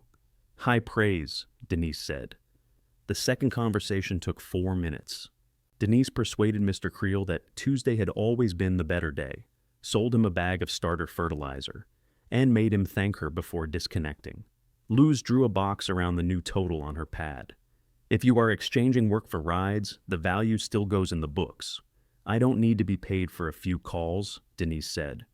That is how this place acquired two people working for free and one person working with retirement money. Manny leaned against the filing cabinet. There she goes, making family sound attractive. Denise looked from brother to sister. You two married? Luz's face went blank. Evelyn pressed her lips together. Manny said, She's my sister. Well, that explains why nobody has been killed. You know where each other keeps the good knives. They agreed Denise would answer phones on Thursday afternoons and Saturday mornings. Her Thursday ride from dialysis would end at the nursery. Manny would take her home when they closed. On Saturdays, Denise would drive herself. She had retired from the Harbor Hotel, but still filled in at the front desk when the current manager became desperate, which explained the Navy uniform jacket and her complete lack of sympathy for scheduling problems. Luz assigned an hourly rate to Denise's work and the nursery's standard local delivery rate to Manny's driving. The difference would be paid, not politely ignored. I came here hoping to exploit sick people, Denise said. This is disappointing. Evelyn tried to remain in the office while they established a call log, but the floor seemed to move each time she looked up. After she entered the same customer's name twice, Luz closed the ledger. Bed, she said. I can sit here or there. You can make mistakes here or sleep there. I am not an employee, no. Employees listen because they want to keep their jobs. Denise pointed toward the studio. Go. I already know how to tell a man his tree isn't guaranteed against neglect or divorce. Evelyn looked to Manny for support. He opened the office door for her. In the studio, she texted Claire that she was back. The response came almost immediately. Thank you. No demand followed. Somehow that made the message harder to dismiss. Evelyn slept until the light outside turned gold. When she woke, the nursery was quiet except for Denise laughing in the office. Tom's shirts waited in their clear bin. She opened the lid and lifted the top one, a blue flannel with a missing cuff button. It smelled only of laundry soap. She held it to her face anyway. By Friday morning, the weakness had receded enough for Evelyn to keep her promise to Marjorie Beecham. Manny drove, claiming the nursery truck needed exercise. The cab contained pruning shears, empty coffee cups, a broken umbrella, 3 clipboards, and a single clean handkerchief he placed on Evelyn's seat before she got in. Marjorie's iron gate still bore a shallow bend where Amos had struck it. She was waiting in the drive with a cane she used primarily to point at things. You're late, she said. It's 10:26. I was promised 10:30. I like time to prepare my disappointment. Marjorie had tied a silk scarf beneath her chin, despite there being no wind. She greeted Manny with the suspicion reserved for tradesmen who had previously sold her something capable of growing. The winterberries along the west wall looked worse than Evelyn expected. Bare branches rose from damp soil, compacted into a gray crust. One surviving shrub leaned outward as though attempting escape. Manny crouched and pushed his fingers into the bed. This is soaked. I watered yesterday, Marjorie said. For how long? The sprinkler runs 20 minutes. Evelyn followed the line of irrigation heads. One had been turned directly toward the wall, where water had nowhere to go. Moss darkened the lower bricks. When did you add the stone border? She asked. Earl did. The year before he died. He raised the edge, but not the bed. Marjorie frowned. Water used to run into the lawn, Evelyn explained. Now the stone holds it here. The roots are sitting wet. Earl again? Partly. The sprinkler is yours. That sounds balanced enough to be true. Manny dug around the base of a dead shrub and exposed blackened roots. Evelyn wanted to kneel beside him, but getting down was easier than getting back up. She stayed standing until Marjorie tapped a wrought iron chair with her cane. If you fall in my flower bed, she said, I'll have to offer refreshments to the ambulance people. Evelyn sat. They recommended removing the dead winterberries, lifting the soil level, redirecting the irrigation, and replacing only part of the row with inkberries after drainage improved. Marjorie disliked the cost, rejected 2 varieties because their names sounded foolish, and approved 12 plants after Manny promised none were described as whimsical. She wrote a deposit check at her kitchen counter. Your father would have replaced all of them, she said. He would have charged you for all of them. He would have told me the wall was wrong. It is. Yes, but you waited until after I signed the check. Better manners. Marjorie capped her pen and studied Evelyn. Amos used to pretend you were coming back. Evelyn glanced toward Manny, who was rinsing mud from a trowel outside. Did he? Every spring. He'd say, Evelyn will handle the accounts when she gets sense. Then in summer, Evelyn will choose next year's stock. By fall, he'd be furious you hadn't done the thing he never asked you to do. That sounds like him. It sounds like several marriages, too. Evelyn folded the check once, then flattened it again. I'm not back because he wanted me here, she said. Good. He's dead. Being obeyed would only encourage him. On the drive back, Evelyn held the deposit envelope in her lap. The visit had taken less than an hour, yet fatigue pulled at her shoulders. Stop at Claire's, she said. Manny glanced over. Why? My pharmacy delivery went there yesterday. I need the red sweater too. Is she home? She's at work. And the other one, Brent? The man whose dislike requires effort. I don't know. Brent's car was in the driveway. Boxes stood inside the open garage, labeled kitchen, office, and records in thick black marker. Brent emerged carrying a desk lamp. He was 48, trim, and careful about his clothes even while moving. Today he wore dark jeans, loafers without socks, and a quarter-zip sweater that Evelyn had given him for Christmas. He set down the lamp. Evelyn. Brent. Manny left the truck running. I didn't expect you, Brent said. I didn't expect you until Sunday. My movers had a cancellation. How fortunate for someone. He looked toward Manny, then back at Evelyn. Can we talk? I came for a package. It's inside. Brent led her through the garage. His espresso machine already occupied the kitchen counter where Evelyn's bread box had been. The bread box sat on the floor beside a carton. The house did not look transformed. That was the disturbing part. A few objects had shifted, and the space had accepted him without protest. Her red sweater still hung above the dryer. She folded it over her arm and followed Brent down the hallway. The door to her old room stood open. The bed had been stripped to the mattress. Pale rectangles marked where the photographs had hung. Brent's desk occupied the wall opposite the window, its computer monitor still wrapped in foam. 2 leather chairs sat where Evelyn's dresser had been. You work from home? She asked. 3 days a week, so this is your office. Claire thought it made sense. Claire thinks many things make sense after arranging them. Brent rubbed the back of his neck. I didn't tell her to pack your bags, but you told her you wouldn't move in while I lived here. I told her the situation wasn't sustainable. For whom? For anybody. He lowered his voice, though they were alone. Claire was constantly worried. If you were 10 minutes late, she assumed you'd fallen. She wouldn't travel. She wouldn't stay at my place. Every plan depended on your treatment schedule. My treatment schedule did not require her attendance. That isn't how fear works. It was close enough to what Denise had said that Evelyn disliked hearing it from him. Brent retrieved the pharmacy box from the dining table. My father refused help until a fall put him in rehabilitation. My mother still acts like accepting a grocery delivery is surrender. I know what this looks like. Do you? I'm not trying to get rid of you. You labeled a box office before my sheets were cold. He winced. At least he had the decency. Evelyn took the pharmacy package. There's also the mortgage issue, he said. There is for Claire. She planned on your contribution through the end of the year. She planned without me. Could you keep part of it going for 60 days? Just until my old security deposit comes back and we combine accounts. Evelyn stared at him.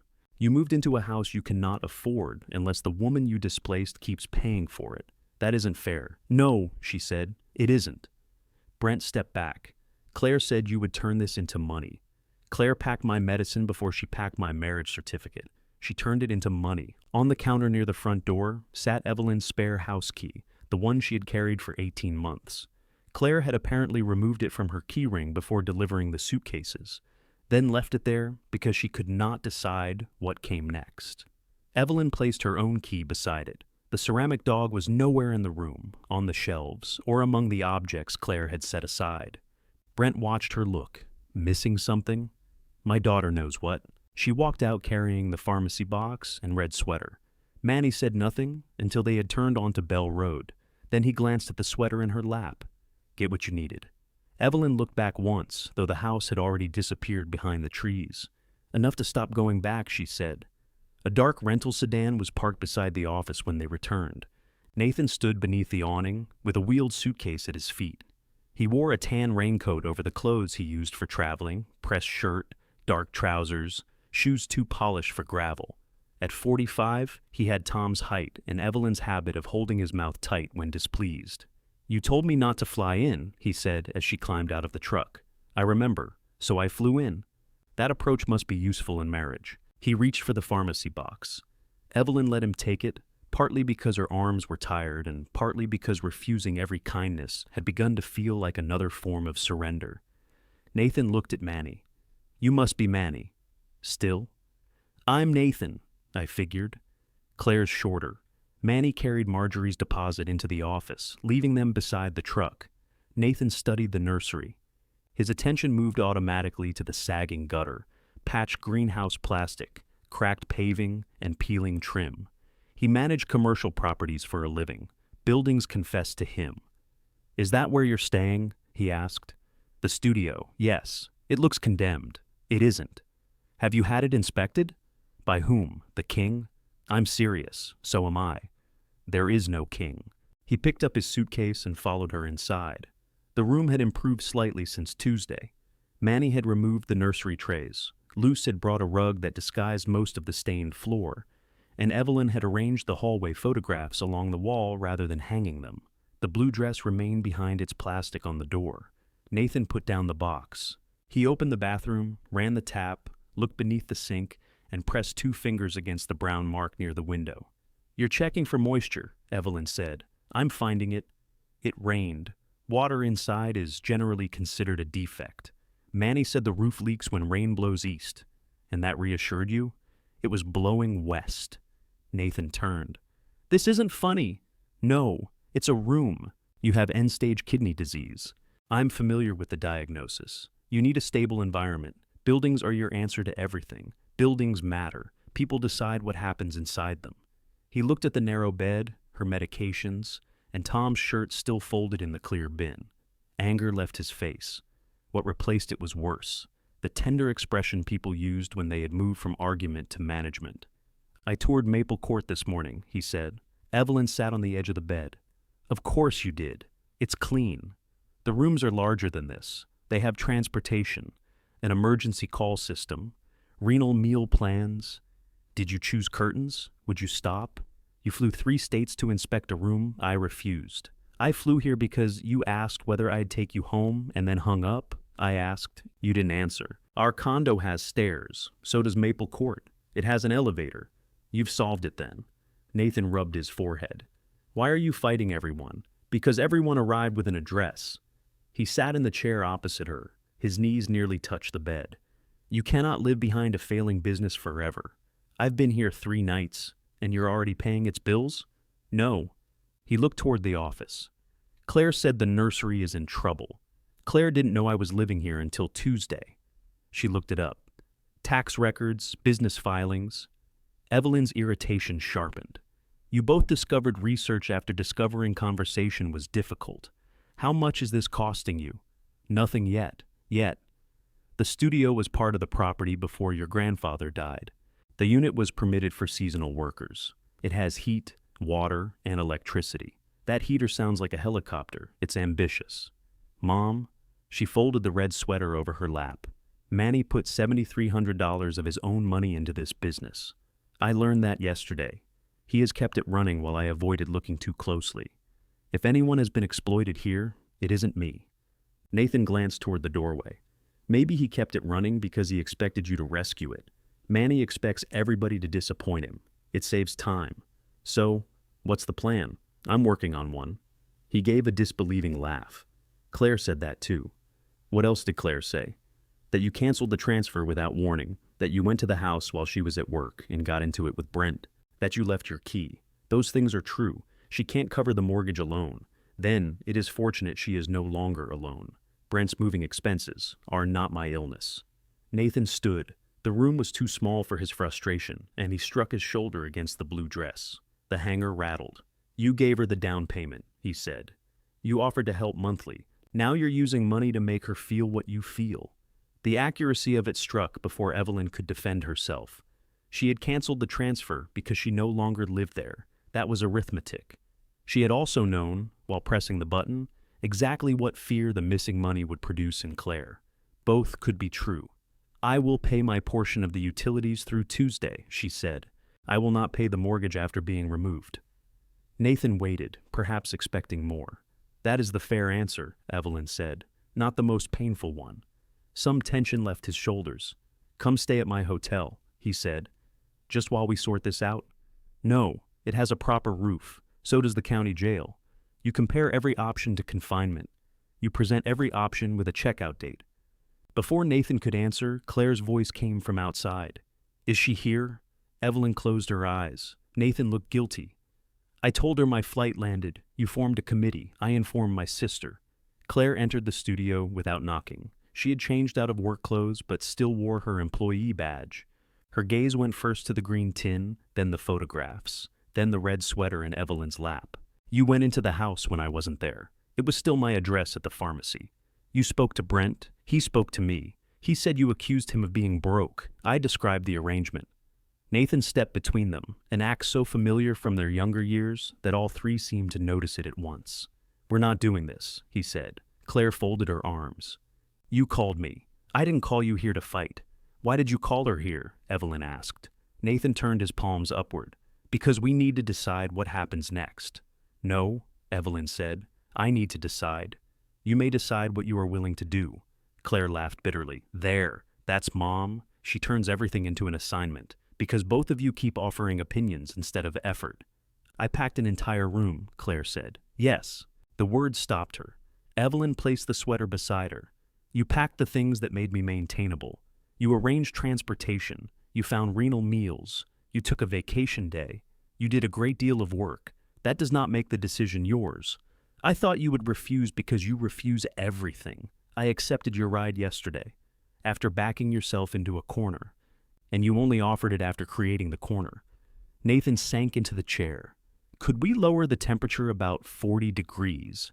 Manny appeared in the open doorway carrying 3 paper cups. I brought coffee, he said. Then I heard voices and considered poison. Claire looked at him. Did you ask her to work here? No. Are you paying her? No. Does she know the nursery can't make payroll without customer deposits? Manny's face hardened. She knows more about the accounts than you do. She's sick. She's also sitting right there. Claire turned to Evelyn. You left my house because you said I treated you like you couldn't make decisions. Now you're letting him use you for free. He told me to stay out of the office. Repeatedly, Manny said. Nathan looked from one to the other. This is absurd. Sell the property. The room went quiet. He continued, encouraged by the absence of interruption. Not today.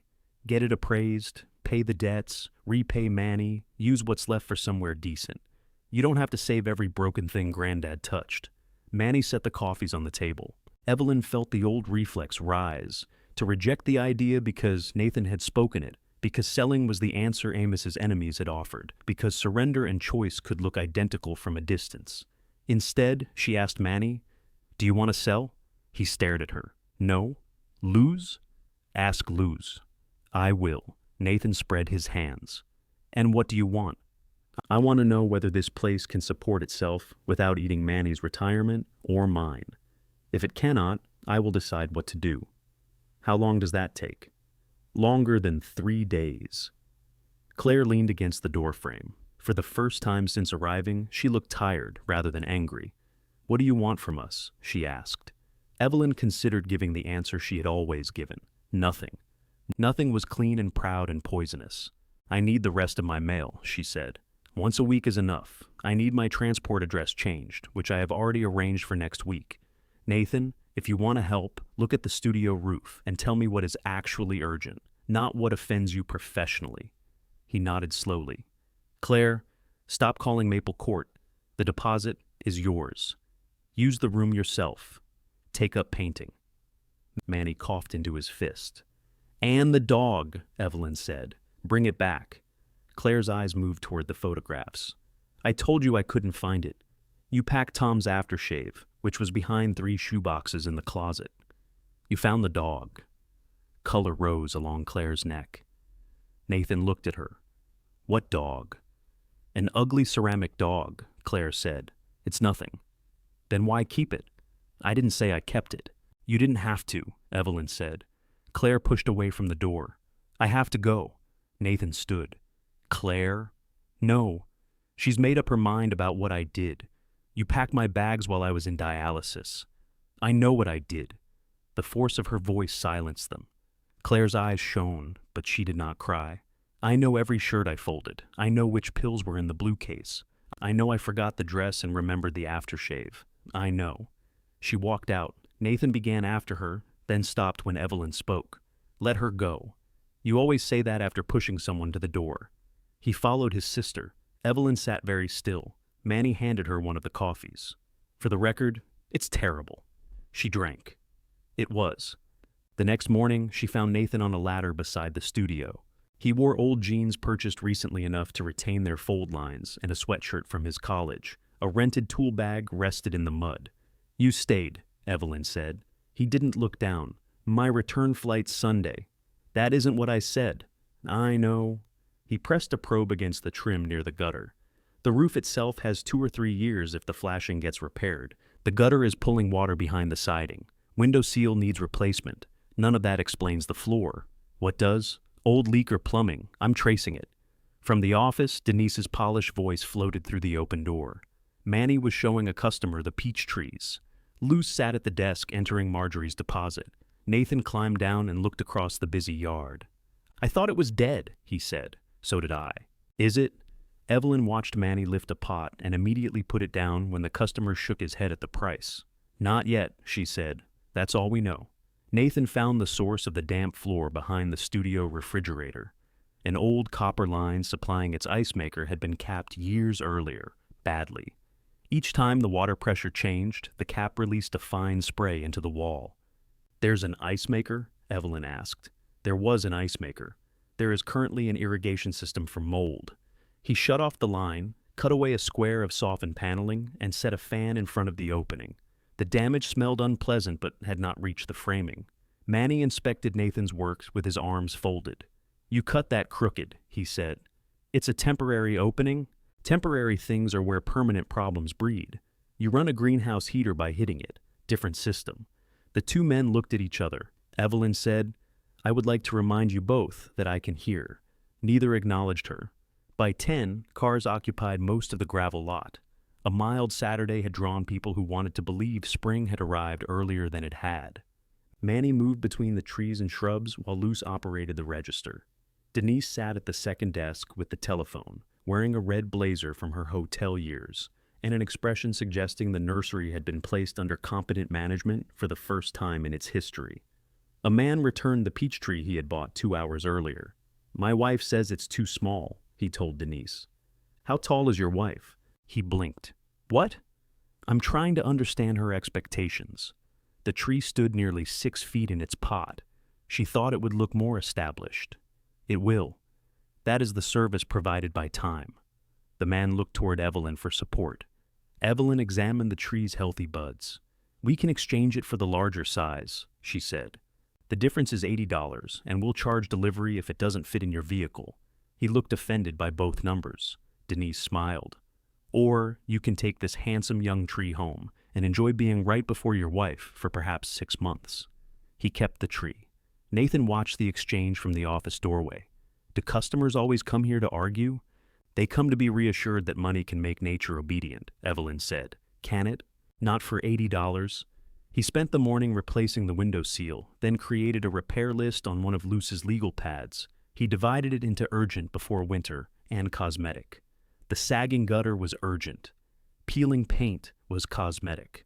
The studio heater required servicing before winter, but the roof could wait if they repaired the flashing. You're writing estimates, Evelyn said. I like numbers. You like numbers that belong to buildings. They complain less than family. At noon, Luce brought sandwiches. They ate on overturned nursery crates behind the office because every chair had been claimed by customers. Nathan opened a packet of mustard. Claire didn't go home last night. Evelyn kept unwrapping her sandwich. She stayed at my hotel, he continued. Brent called 6 times. Did she answer? Twice. Manny stood. I'm going to inspect something far away. Luce went with him, taking Denise a sandwich on the way. Nathan waited until they were alone. Brent told her you said he couldn't afford the house. He asked me to continue paying for 60 days. Nathan's hand stopped over his sandwich. He what? He expects his security deposit back. Apparently it is supporting the economy. He didn't mention that. I'm shocked. Claire didn't mention it either. She may not know. Nathan looked toward the office where Denise was gesturing a customer toward the register. Do you want me to tell her? No. Why? Because I am not managing her engagement. You could save her some trouble. I have saved Claire trouble most of her life. She came to expect it and resent the invoice. Nathan frowned. You mean the emotional invoice? Those are the ones I itemize best. He gave a quiet laugh, then became serious again. She said, living with you made her feel 12 years old. She was 40 when I moved in. That isn't a contradiction. Evelyn bit into her sandwich. It was turkey, too dry, with lettuce that escaped from the opposite side. I thought I was helping, she said. I know. I was helping. I know that too. Nathan folded his empty mustard packet into smaller and smaller squares. She shouldn't have packed your bags. No, but you can make a favor feel like annexation. Evelyn looked at him. Did I do that to you? You tried. What stopped me? I moved 3 states away. His tone was light. The answer was not. A customer called for help lifting mulch, and Nathan rose before Evelyn could respond. She watched him carry 2 bags to a station wagon, placing them carefully on a plastic sheet in the cargo area. He was good at leaving things undamaged. He had built an adult life around distance, competence, and visits with return flights already booked. On Sunday morning, Nathan repaired the gutter with Manny. They disagreed about the slope, took it down, and installed it again, exactly as Nathan had first suggested. Manny claimed the second installation was stronger. Before leaving for the airport, Nathan put a copy of the repair list on the office desk. I can get 3 quotes for the flashing, he said. No commitment. No one comes out until you say. That would help. He waited, perhaps surprised by the uncomplicated answer. And I can cover a car service once a month, he said. Dialysis, errands, whatever you choose, not forever. Through the winter, I have medical transport. You have transport that refuses to change an address for a week.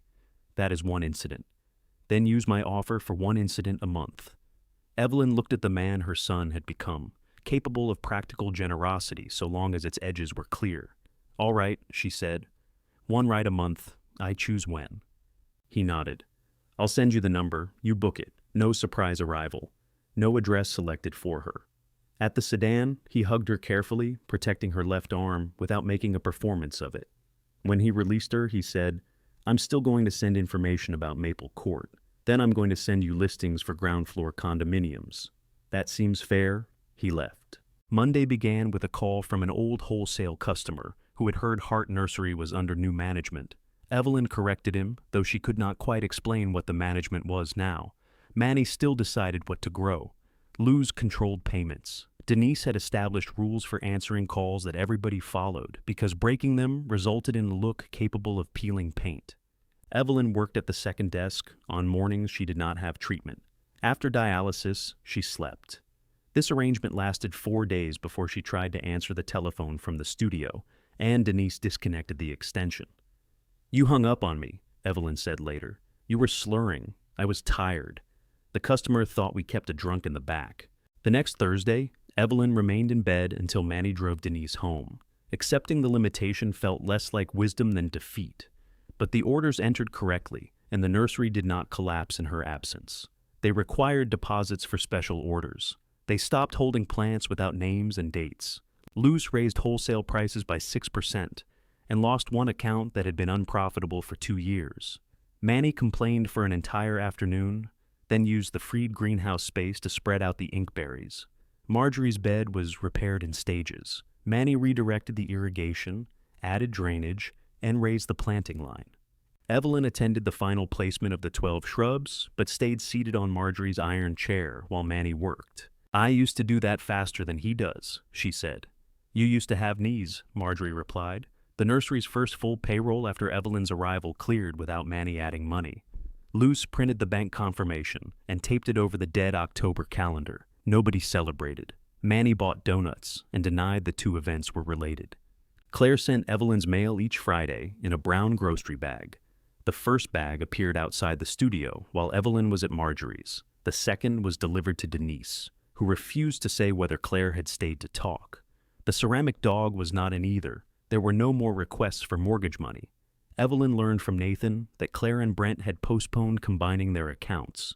She did not ask what that meant, and Nathan, honoring her refusal to manage it, did not explain. The nursery improved by inches and failed by feet.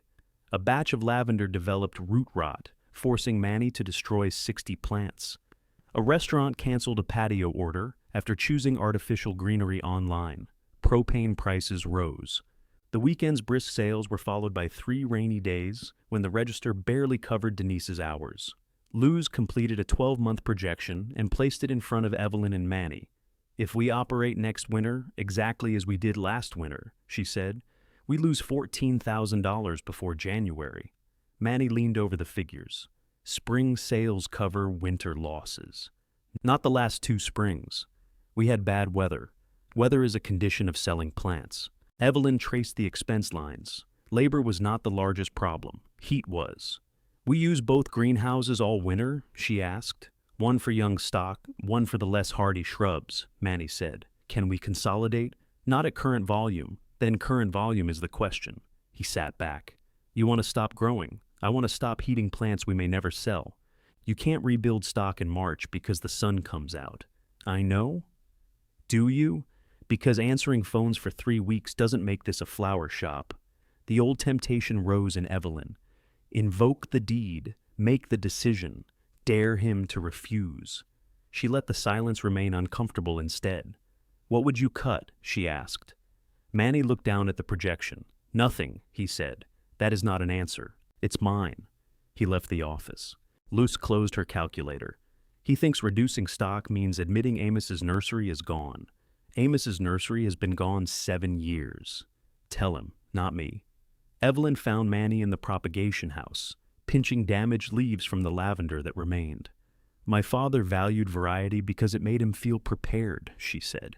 "He valued knowing what people needed before they did. He was wrong often enough to fill both greenhouses." Manny stripped another leaf.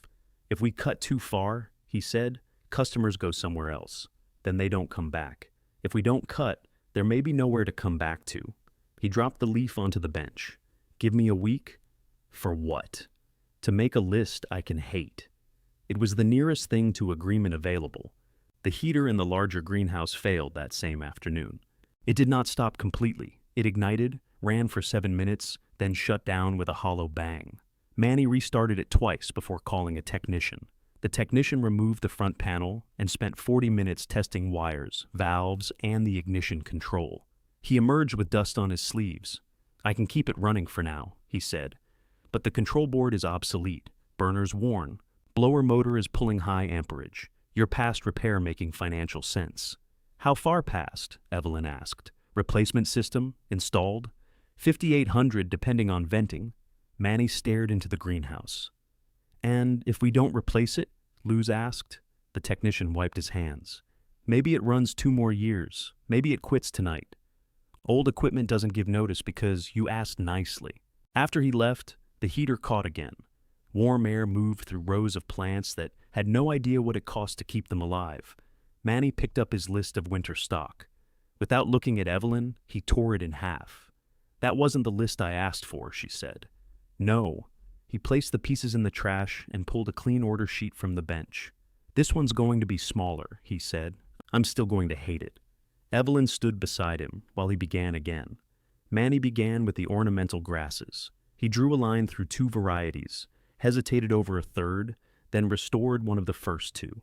Evelyn sat across from him at the propagation bench with a calculator and the previous year's sales sheets. "You sold 9, she said. "We lost 12 in the August heat." "That argues against them." "It explains the number. How many customers asked for them?" 3, and how many bought them?" 1. Manny stared at the name on the order sheet as if it belonged to a friend awaiting a medical verdict. 6 trays, he said. 2, 4, 3, prepaid. Nobody prepays for grass. Then nobody wants it badly enough for us to heat it. He wrote 3 and muttered something in Spanish that Evelyn understood only because Amos had once used the same phrase after striking his thumb with a hammer. They reduced young shrubs by nearly a third. Manny protected the trees, arguing that slow-growing inventory could not be replaced in a season. Evelyn agreed to keep the best-selling varieties and suggested taking deposits before bringing in unusual specimens. "You're trying to sell plants before they exist," he said. "People do it with houses. Houses don't get aphids. You haven't met Nathan's tenants." By late afternoon, the revised order required 1 greenhouse instead of 2, though only if they sold or relocated the less hardy stock already occupying it. The savings would not purchase a new heater. They would reduce the amount of unreliable heat required. Luce examined the figures. This gives us a chance of reaching spring without Manny becoming our private bank. I wasn't private, Manny said. Everyone knew I had no money. You hid $7,300 very effectively. I told you. You tell me everything after doing it. Evelyn looked between them. A family tradition. Neither Alvarez laughed. The next problem was labor. Consolidating stock meant moving hundreds of pots, cleaning benches, and reorganizing irrigation lines. Manny could not do it alone, and paying temporary help would consume part of what they were trying to save. I can move the small pots, Evelyn said. No, Manny and Luz answered. I did not say all of them. You get tired lifting a telephone, Manny said. I get tired listening to you. Luz put her pen down. We are not balancing this business on unpaid work from sick owners or stubborn managers. If Evelyn works, we record the hours. If there is no money to pay them now, they become an owner, draw owed, not a favor nobody remembers correctly. Evelyn disliked the phrase owner draw. It sounded indulgent. I have income, she said. You also need income next year. I'm not taking money out while we owe Manny. Then it stays in the books, Luz said. Invisible work is how families lie to themselves. Manny found sudden interest in the irrigation timer. Evelyn wrote her first week's hours on the pad. They hired 2 adults from a local landscaping crew for one afternoon, paid them openly, and moved only what had to be lifted.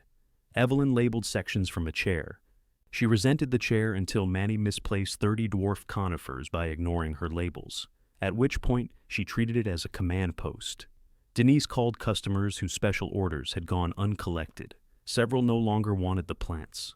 One man became offended that the nursery would not keep a Japanese maple until he finished renovating a house he had not yet purchased. Sir, Denise said, the tree is alive now. It cannot organize its schedule around your closing date.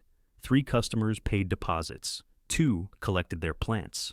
Space opened by practical inches. The heater continued its 7-minute rhythm. Ignite, roar, stop, bang. The technician returned once, cleaned a sensor, and warned them again that maintenance was not youth. Evelyn learned to sleep through the sound. What woke her instead was silence. When the greenhouse went quiet after midnight, she would lie still and count until ignition returned. Claire's 3rd grocery bag of mail arrived on a Wednesday afternoon, carried in person. She parked near the studio and removed a boxed dehumidifier from the back of her SUV. The ceramic dog was not with it. I spoke to Nathan, she said.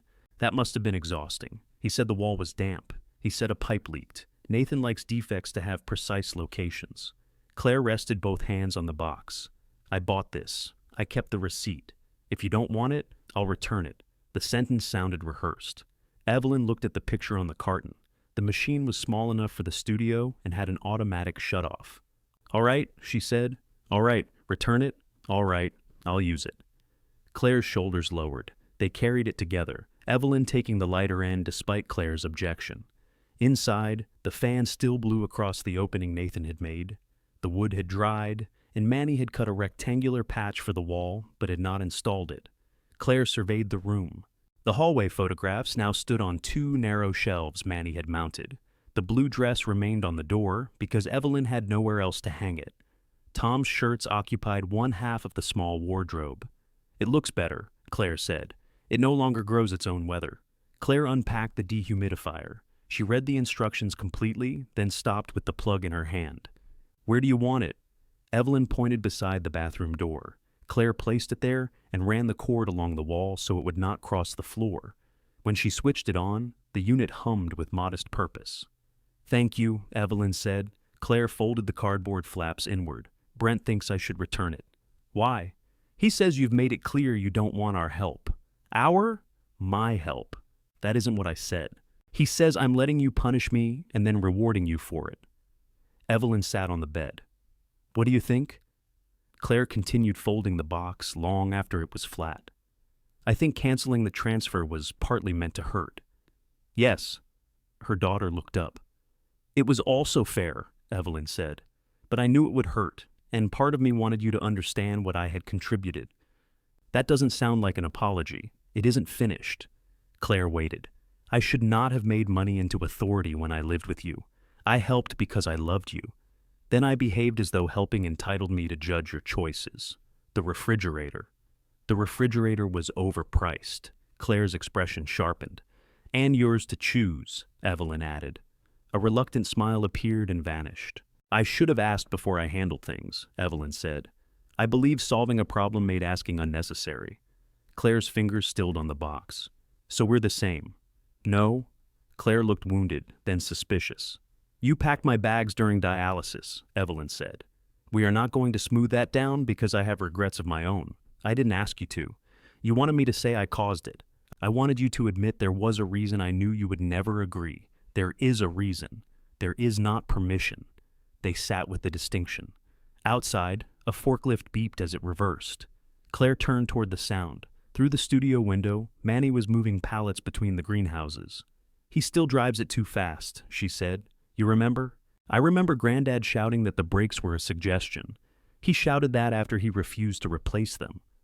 Claire walked to the window. What are you moving? Stock? We're closing one greenhouse for winter? This early? The heater is failing. The big one? Evelyn nodded. Claire knew the nursery's buildings from summers spent under Amos's command. Before adolescence gave her better excuses, she had watered benches, tied burlap around root balls, and swept potting soil out the retail building, only to watch customers track it back inside. Amos had trusted her with machinery before he trusted her with the cash drawer.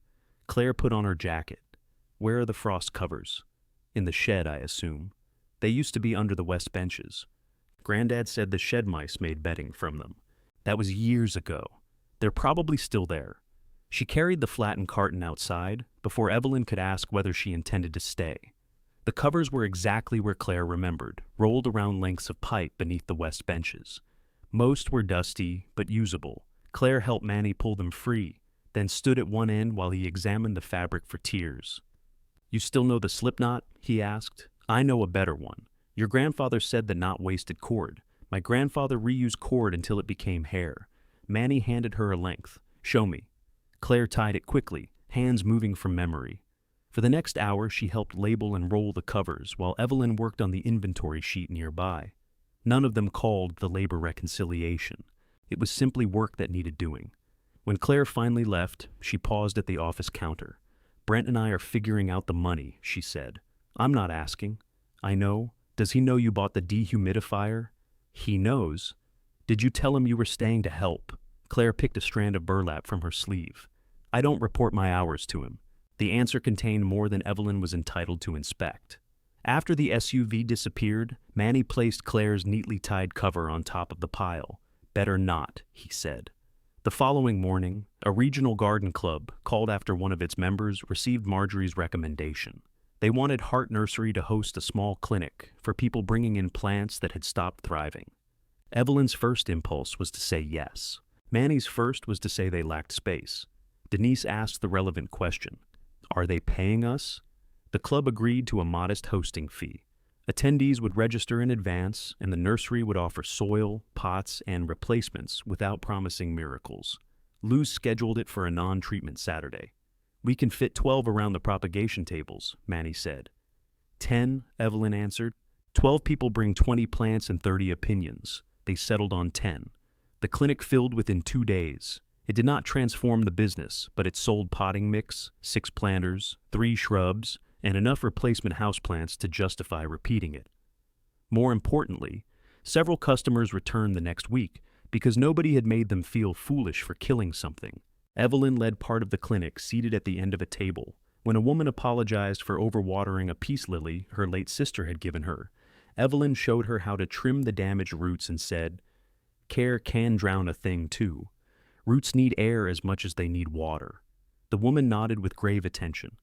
Across the table, Claire's empty chair existed only in Evelyn's mind. That evening, after everyone left, Luce brought the updated projection. Deposits and reduced orders had narrowed the expected winter loss. The nursery could cover routine expenses if sales held. It could not absorb a major repair, another bad season, or the new heater. We need a reserve, Evelyn said. We need profit first, Luz replied. Manny was locking the retail building when his phone sounded with a weather alert. The warm spell was ending. The forecast had changed from a mild overnight frost to a hard freeze 2 nights away, with temperatures dropping into the low 20s and winds strong enough to strip heat from the patched greenhouse walls. Manny read the alert twice. "We can cover the outside stock," he said. "Move the tender containers in tomorrow." "The large greenhouse?" Luz asked. He looked toward it. The heater ignited, rumbled for 7 minutes, and died with its usual bang. "If that runs," he said. Evelyn's next treatment was scheduled for the morning. The cold front arrived. She looked at the rolled frost covers, Claire's knot resting neatly on top. "Call the technician," she said. Manny already had the phone in his hand. The technician could not come until after dark. He listened to the heater fail twice, replaced the sensor he had cleaned the week before, and waited through another cycle. The burner ignited. 7 minutes later, the blower shuddered and the system shut down. "The control board is losing the flame signal," he said. "I can bypass it for testing. I cannot leave it bypassed and call that safe." "Can you get a board?" Manny asked. "Not this one? I can try a salvage supplier tomorrow, but half the county will be calling for parts." "What about a temporary heater?" Evelyn asked. "Rental places are already out.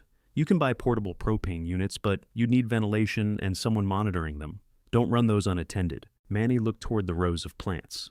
"This one might keep cycling?" Might. That is not a useful word. It's the honest one. The technician showed them how to reset the system and where to shut off the fuel if ignition failed. Before leaving, he wrote the replacement estimate again on the back of his card, as though a second piece of paper might produce the money. The nursery remained lit long after the road went dark. Manny marked plants by value and cold tolerance. Luz revised the next day's staffing. Evelyn called the 2 landscapers who had helped before and offered a full day's pay. One agreed. The other had already been hired to wrap outdoor plumbing at an apartment complex. Denise sat at the office telephone canceling non-essential deliveries. "You're telling Mrs. Beecham we may delay her shrubs?" Evelyn asked. "I am telling her frozen shrubs are traditionally considered poor service." "She'll argue." "She did. I survived." The plan changed 3 times. The reliable heater and the smaller greenhouse could protect the most tender young stock. Hardier shrubs would remain in the larger house beneath thermal covers. Outdoor containers would be grouped against the south wall and wrapped. Anything replaceable would take its chances. "You should go to bed," Manny told Evelyn at 10. "So should you. I'm not attached to a machine tomorrow. You may be if you keep talking." Luz zipped her coat. "Both of you stop confusing exhaustion with authority." She drove home to sleep for 4 hours before returning at dawn. Evelyn lay in the studio listening to the heater cycle. Each bang carried through the wall. At 2:13, it stopped long enough for her to put on slippers. Before she reached the door, ignition rolled through the greenhouse again. At 4, wind began pressing against the patched plastic. Her alarm sounded at 5. Manny was already outside, moving hand trucks into position. He had made coffee strong enough to dissolve a spoon and placed white toast on a paper plate for her. "I could reschedule," Evelyn said. "No, I haven't asked. You looked at the weather, then at your treatment bag. One day, no. It might be safer to go tomorrow. You called. They're full tomorrow." She had called during the technician's visit, hoping for an answer that would excuse the impulse. The center could not move her treatment. Skipping until the next scheduled session would mean excess fluid, rising potassium, and a risk far less visible than frozen plants. "I could shorten it," she said. "You can discuss that with April, who scares me more than you do." The transport van turned beneath the sign. Manny picked up Evelyn's bag. "Go clean your blood. I will worry about the plants. You are terrible at reassuring people." "I'm excellent. You just have unreasonable material." He helped her into the van and closed the door before she could invent another objection. From the road, the greenhouses looked thin and vulnerable beneath the paling sky. One glowed warmly. The other flickered as its heater tried to restart. At the treatment center, Denise was already in her recliner, wrapped in a blanket the color of mustard. "You look like you spent the night negotiating with a furnace," she said. "It refused my terms." April connected Evelyn's lines and noticed her attention fixed on the phone. "If you intend to leave early," she said, "save your energy." "The answer is no. I own a nursery. Today you own a chair." The machine began its steady pull. At 7:40, Manny sent the photograph of covered outdoor shrubs. The wind had flattened one corner of the wrapping, but the pots remained upright. At 8:10, small house packed, starting on big one. At 8:50, heater holding. Evelyn enlarged each photograph until the pixels blurred. She could identify benches by the narrow strips of concrete between them. The covers Claire had tied were visible on a cart near the large greenhouse door. "You're going to wear a hole through that telephone," Denise said. "Do you think Manny remembers the fabric clips?" "He remembers. He'll refuse to use them because they are not the clips he would have chosen." At 9:15, a weather alert announced temperatures were falling faster than forecast. Rain had turned to sleet along the northern edge of town. The wind rattled the center's windows. Manny did not send another message. Evelyn called. No answer. She waited 5 minutes and tried again. The call connected to noise, running water, metal striking concrete, Manny shouting to someone out of range. "What happened?" she asked. "Supply line split in propagation." "Where?" "By the west wall. Water's across the floor." "Did you shut the main?" "The valve is stuck." A crash interrupted him. "Manny, I'm here. Don't call back. I need both hands." The line went dead. Evelyn sat upright too quickly. The machine alarm sounded when her arm shifted. April came over. "Hold still. The nursery has a burst pipe. You still have to hold still." The heater, her phone rang. Luce's name appeared. "I'm 10 minutes away," Luce said before Evelyn could speak. Manny called. "I'm bringing a pipe wrench. What about the big greenhouse?" "I don't know. Check the heater first." "I'm checking the water first." Electricity and standing water are a poor combination.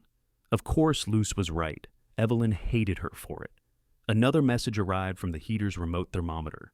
The large greenhouse temperature had fallen 6 degrees in 12 minutes. Evelyn called Manny again. He did not answer. She called the landscaper helping that day. Voicemail. The thermometer updated, down 3 more degrees. "Who else is close?" Denise asked. Evelyn scrolled through names. The technician was across the county. Nathan was 3 states away. Marjorie Beecham could supervise a complaint, but not move thermal covers. The nursery's part-time workers were wrapping their own properties or not answering. Claire's office was 12 minutes from Bell Road. Evelyn's thumb rested over her daughter's name. She thought of every call she had made that was actually a command. Every favor completed before the other person could consent. Every emergency used as proof that she knew best. The temperature dropped again. She pressed the name. Claire answered on the second ring. "Mom, I need help." Silence followed, not from reluctance, but surprise. "At the nursery," Evelyn said. "The large greenhouse heater failed. Manny has a burst pipe. Luce is on her way, but she has to help him shut the water." "Where are you?" "Dialysis." "Of course." Claire's chair scraped against something. "What do you need me to do? Can you go there?" "Yes. If you can't leave work, say so. I will call someone else." "I said yes." Claire's voice had sharpened, but she did not hang up. "The upper vents may be open a few inches," Evelyn said. "The motors sometimes stop when the heater faults. The manual crank is behind the fertilizer cabinet." Evelyn closed her eyes briefly. "If it's still there." "It is." Granddad painted the handle orange after he tripped over it. "The covers are on the cart." "I know which ones." "Claire, I'm leaving now."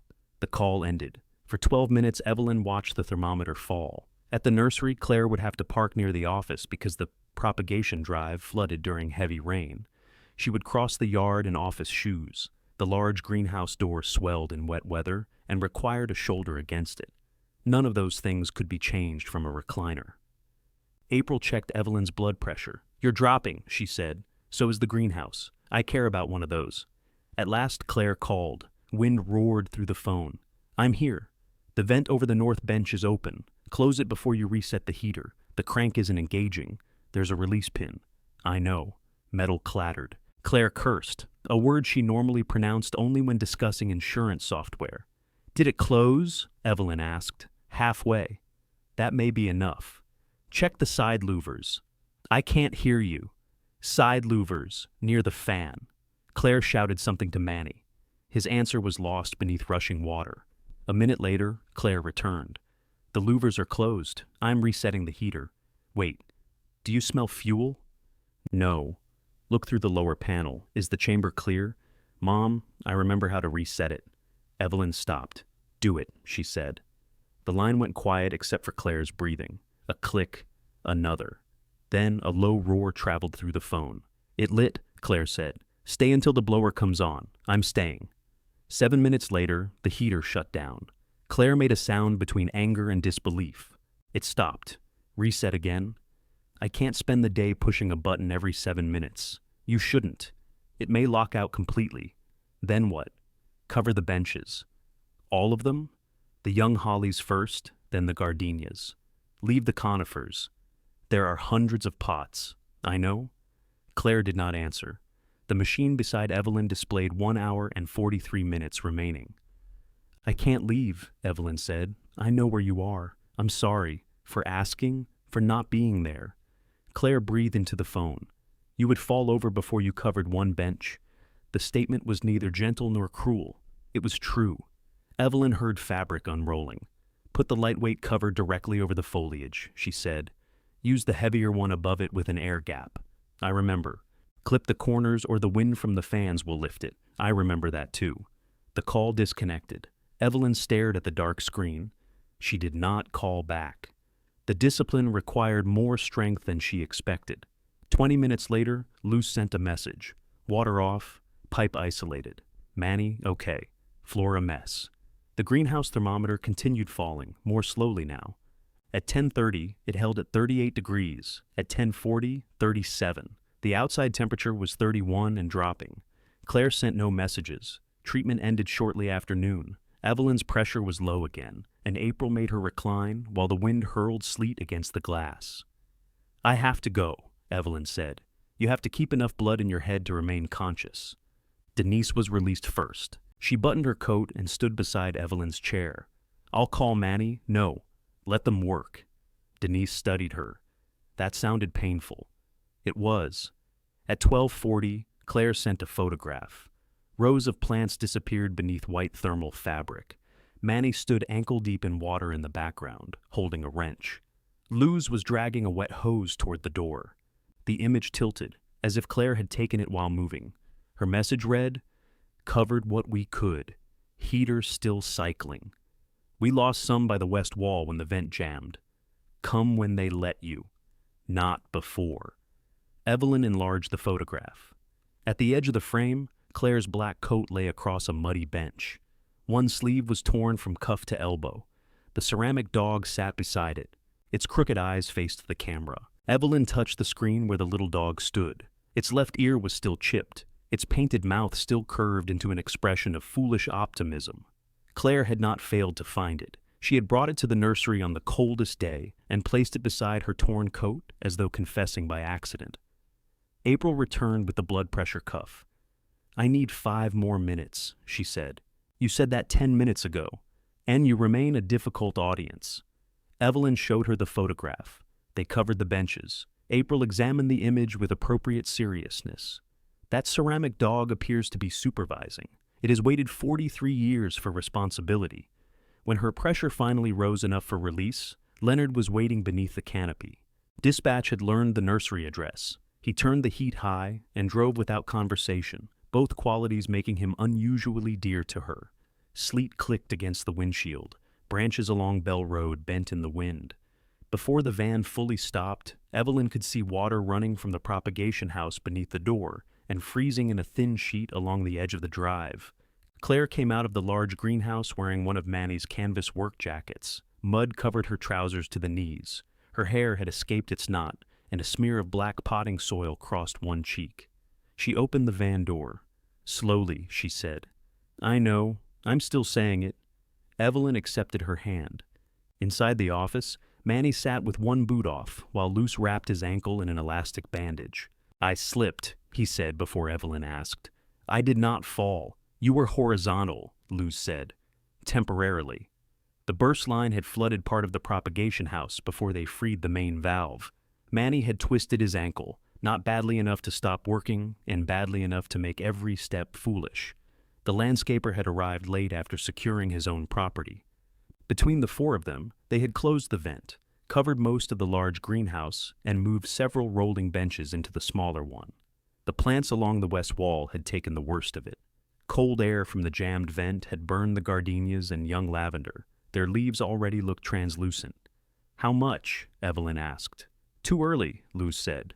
We won't know until they warm. The gardenias are gone, Manny said. Some may recover. They're gone. Claire stood near the office heater, flexing her cold, stiffened fingers. Evelyn wanted to take them between her own hands. She did not know if comfort would be welcome or another act performed without permission. "Your coat," Evelyn said. "It caught on a bench. It's ruined. It was overpriced." The reference to the refrigerator was so quiet that Evelyn almost missed it. Manny pointed toward the adjoining greenhouse. "Big heater's still cycling. Somebody has to reset it when it locks." "I can stay," Claire said. "No," Evelyn answered. Claire looked at her. The old refusal had leaped out automatically. Evelyn corrected it. "You've been here since morning. Do you want to stay? I want to get through tonight." Manny began pulling his boot back on. Luz pushed his hands away. "You want to sit. I can reset a heater sitting. You can't reach it from here." "I'll roll him down there," Claire said. "We have plant carts." Manny looked offended.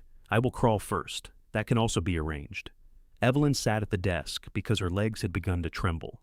The treatment fatigue spread through her slowly, turning every sound harsh and every movement distant. She could not cross the greenhouse repeatedly. She could barely keep her eyes focused on the thermometer display. Denise called from home. Manny had been supposed to drive her after treatment, but Luce had arranged a car when the pipe burst. Denise wanted a report on the plants, the heater, the water, Manny's ankle, Evelyn's pressure, and Claire's presence in that order. "I'm fine," Evelyn said. "That was not one of my questions." "Is somebody feeding you?" Luz held up a paper bag. "Yes. Then I will harass you tomorrow." They ate soup and sandwiches from the diner. Claire took 3 bites, then set hers aside to check the heater. Manny followed despite his ankle. Luz went to ensure neither of them attempted to lift anything. The ceramic dog remained on the greenhouse bench. Evelyn found it when she went looking for Claire. The covered rows turned the greenhouse into a landscape of low white hills. Warm air pulsed weakly from the heater. Beneath the covers, leaves rustled in the moving air. Claire stood beside the west wall, looking at the damaged gardenias. "I brought the dog this morning," she said without turning. "I gathered that. I was going to leave it with the mail. Before I called?" "Yes." "Why didn't you bring it earlier?" Claire touched a blackening leaf. It separated from the stem and folded against her palm. "I told myself I couldn't find it. You told me too." "I know." Evelyn waited. Claire rubbed the leaf between her fingers until it became a dark streak. "After I packed the suitcases, I went back into your room. The dog was on the dresser. I picked it up and I thought, if I put this in the car, there will be nothing of you left in the house except the food in the freezer. You kept my dog because you missed me. I kept it before you were gone." "Then why?" Claire wiped her fingers on her ruined trousers. "Because giving it back made what I did final." Evelyn looked at the dog's crooked eyes. "It was final when I saw the suitcases," she said. "I know that now. You knew it then." Claire's face tightened. "I knew I couldn't keep living the way we were. I knew Brent wouldn't move in. I knew every time the transport van was late, I stood at the window imagining you dead in it. I knew if I asked you to move, you'd say I wanted your money, but not you. Did you?" "No." Claire's answer came fast, furious. "I wanted you safe somewhere I didn't have to be afraid all the time. And I wanted my house. Both were true. I didn't know how to say the second without sounding selfish. So I made the first sound like the whole reason." The heater shut down. The sudden silence filled the space between them. Claire walked to the control, pressed reset, and waited for ignition. "Brent says this proves his point," she said. "What point?" "That you will always have a crisis, and I will always choose it. I did not ask you to choose always. You asked me today." "Yes." Claire looked over. "I asked," Evelyn said. "You could have said no." "No, I couldn't." "Why?" "Because I know what this place means to you. You thought it was dead. I thought you left it because you didn't care." Claire faced the covered benches.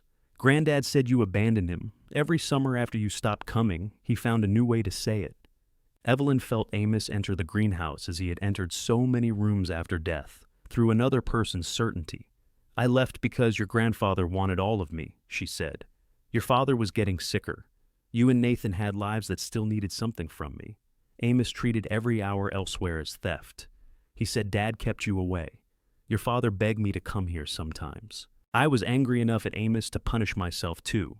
The heater ignited. Claire watched the flame through the lower panel. "I thought you hated the nursery. I hated who I was allowed to be here. And now Now Manny tells me to sit down. Luce records my hours. Denise hangs up on me. Claire almost smiled. Sounds healing. It's infuriating. Her phone rang. Brent. Claire looked at the name, silenced it, then put the phone away. You should answer, Evelyn said. I have answered all day. What did he say? That this isn't my responsibility. That leaving work for a greenhouse is exactly the kind of chaos he didn't agree to live with. He isn't wrong that it isn't your responsibility. It was my choice. The word rested between them. Evelyn picked up the ceramic dog. Cold had chilled it all the way through. Take your coat home, she said. Manny or Luz can reset the heater. I'm staying until the temperature stabilizes. Claire, I'm not asking permission. No, you aren't. They stood side by side while the blower came on. The heater survived 4 cycles, then locked out again. Claire reset it. Manny and Luz took turns checking the smaller greenhouse and the damaged pipe. Evelyn sat in the office watching temperatures, recording each failure, and hating the limitations of her body without pretending they could be argued away. At 11, Brent drove into the lot. He entered the office carrying Claire's purse, which she had left in her desk drawer at work. His hair and coat were dusted with sleet. I thought you'd need this, he said. Claire took it. Thank you. Can we go? I'm staying. Your mother has 3 people here. Manny can barely walk. Luce has been awake since 4. Mom had dialysis. And you left a client meeting without telling anyone. I told my supervisor, after you were already driving. Claire's face closed. Brent looked at Evelyn. I'm not saying she shouldn't help. I'm saying there is always something. The ride, the pipe, the mortgage. Now, plants. The mortgage is not my emergency, Evelyn said. I wasn't talking to you. You were talking about me in my office. Claire raised one hand. Stop. Both of you. Brent took a breath. Fine. Come home. We can discuss it there. Claire looked through the window at the greenhouse. You turned my mother's room into an office before she had a place to sleep. That was your decision. You measured for the desk the week before. I was trying to make the arrangement real because you kept backing away from it.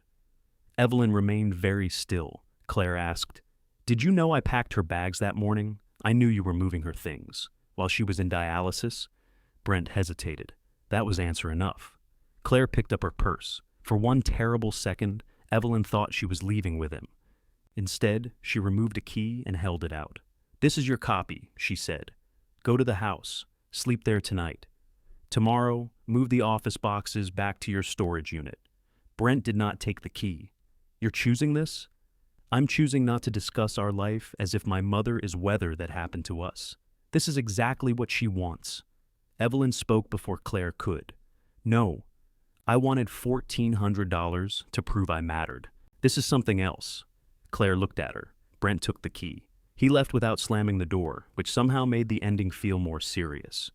The temperature inside the large greenhouse held above freezing until dawn. The covers saved most of the shrubs. The gardenias died. Half the lavender followed. Several inkberries near the west wall lost leaves but remained alive. Manny calculated the wholesale loss at $3,200, not counting labor. At retail, it would have been more, but Luce refused to mourn money they had never earned. The heater failed completely shortly after sunrise. Manny pressed reset twice. Nothing happened. They stood in the cold greenhouse among the covered benches. We cannot replace it, Luz said. Manny kept his hand on the control panel. Evelyn looked at the plants they had saved and the empty section where ruined stock had been carried out. We're not replacing it, she said. Manny's hand dropped. We close this house, she continued. Sell what can't fit in the smaller one. Reduce spring stock again. No more heat for plants we hope somebody might want. That cuts our capacity in half. Yes, that is not Heart Nursery. My father's Heart Nursery could not pay its bills. Manny turned toward her. Evelyn's voice shook, partly from fatigue and partly from the size of the thing she was finally willing to say. If this place survives, it cannot belong to a dead man's habits. It has to belong to the people doing the work. Luce watched her closely. What does that mean? I don't know exactly yet. Manny gave a tired, humorless laugh. You say that often. I'm getting better at it. She looked at him, then Luz. It means I don't want to be the only owner, she said. And I don't want either of you paying for the privilege of keeping my inheritance alive. We make it smaller. We value what is real. If you still want part of it after seeing the numbers, we find terms you can actually afford. Manny stared into the dead heater. And if smaller doesn't work? he asked. Then we stop honestly. Outside, Claire was carrying the ceramic dog toward the studio. For the first time, Manny nodded without arguing. Claire placed the ceramic dog on the shelf beside Tom's photograph. It faced slightly to the left, as it always had, giving the impression that Tom was being supervised by an animal too polite to look directly at him. "I can put it somewhere else," Claire said. "That's where it goes." Her daughter adjusted it once, then removed her hand. The cold held for 2 more nights. Without the large heater, they moved every plant worth protecting into the smaller greenhouse. The rest stayed covered or was carried into the retail building until the aisles resembled an overgrown maze. They lost all the gardenias, 23 lavender plants, and 2 young camellias Manny had defended through 3 previous winters. He cut the dead branches from one camellia and left the root ball beneath a bench. "It's gone," Evelyn said. "I'm thinking, you're composting slowly. Go answer a phone." They sold healthy excess stock at reduced prices, first to regular customers and then to 2 nearby nurseries. It brought less than they might have earned in spring and more than dead plants would have brought. The large greenhouse remained unheated. Manny drained its water lines, removed the dead heater's fuel connection, and locked the control panel so nobody could reset it out of habit. For several days, Claire came after work to help clean the propagation house. She arrived in old clothes, asked what needed doing, and did only that. When Manny told her to leave a stack of trays alone, she left them alone. Evelyn noticed because such restraint had become visible to both of them. Brent moved his boxes out of Claire's house on Sunday. Claire delivered the news while scrubbing mud from the studio floor. She did not make it sound triumphant. "I gave him back the ring," she said. Evelyn continued drying the baseboards. "Are you all right?" "No. Do you want to talk?" "No." "All right?" They worked for another 10 minutes. Then Claire said, "I loved him. I know. He wasn't wrong about everything. No, he was wrong about enough." Evelyn rinsed the cloth in the bucket. There was no pleasure in being proven right after someone else had paid for it. "You can miss him and still not call him," she said. Claire looked at her. "Is that advice?" "It is an option." A week after the freeze, Luce brought 3 folders to the office. One contained the operating numbers for a nursery using only 1 heated greenhouse. One contained a repayment schedule for Manny's $7,300. The third contained preliminary ownership terms. Manny refused to open the last folder. "I'm not buying something you gave away to me for years," he said. "You leased the business," Evelyn replied, "for enough money to buy you 1 dinner a month. Not a good dinner. It was what you asked. It was what I asked because I didn't want to know what the work was worth." Luce pushed the folder toward him. "Open it before turning dramatic." The arrangement valued the operating business separately from the land. Manny's personal contributions were credited first. He and Luz could purchase equal shares in the business through monthly installments tied to actual revenue, not a fixed amount that might force them to choose between ownership and wages. Evelyn would retain the land, lease it to the business at a modest rate, keep the studio, and hold the third share. "If we have a bad month," Manny asked. "The installment drops," Luz said. "And if we have a good one, it rises within a limit. You wrote this. I had help." Nathan had found a small business attorney and an accountant willing to review Luz's figures at ordinary rates. He had sent their names, then waited until Evelyn asked him to make introductions. Manny turned the pages. "This price is low." "This price reflects a business that nearly froze to death," Evelyn said. "It also reflects 20 years you worked for wages that did not match the risk," Luce added. "I agreed to those wages. People agree to foolish things. It is why accountants keep folders." Manny looked at Evelyn. "You sure?" "No, good salesmanship. I'm sure I don't want the old arrangement. I'm sure I won't sell the land out from under you. I'm sure the studio stays mine, including the mildew." "The mildew has no voting rights," Luce said. Manny read every page. He objected to the credit for his own money, the reduced price, the flexible payments, and the provision requiring all 3 owners to approve personal loans to the business. "That provision is about you," Luce told him. "It could apply to anybody. It has your name in my draft." By the end of the afternoon, he agreed to have the arrangement reviewed. He did not sign until 3 weeks later, after negotiating the price upward enough to preserve his dignity and downward again, when Luce showed him the heating bill. The business repaid the first portion of his money that month. It was not much. Manny folded the check and put it in his wallet as carefully as Amos had once handled the nursery's first dollar. The roof flashing was repaired using one of the quotes Nathan found. The gutter stopped pouring water behind the studio wall. Evelyn purchased a better mattress from her own savings and spent more on reliable transportation than she once would have tolerated. Nathan's first monthly ride arrived in a black sedan with heated seats and a driver who called her Mrs. Hart until she corrected him. Nathan called that evening. How was it? Excessive. Did it arrive? Early? Did you get home? Yes. Then I'm comfortable with excessive.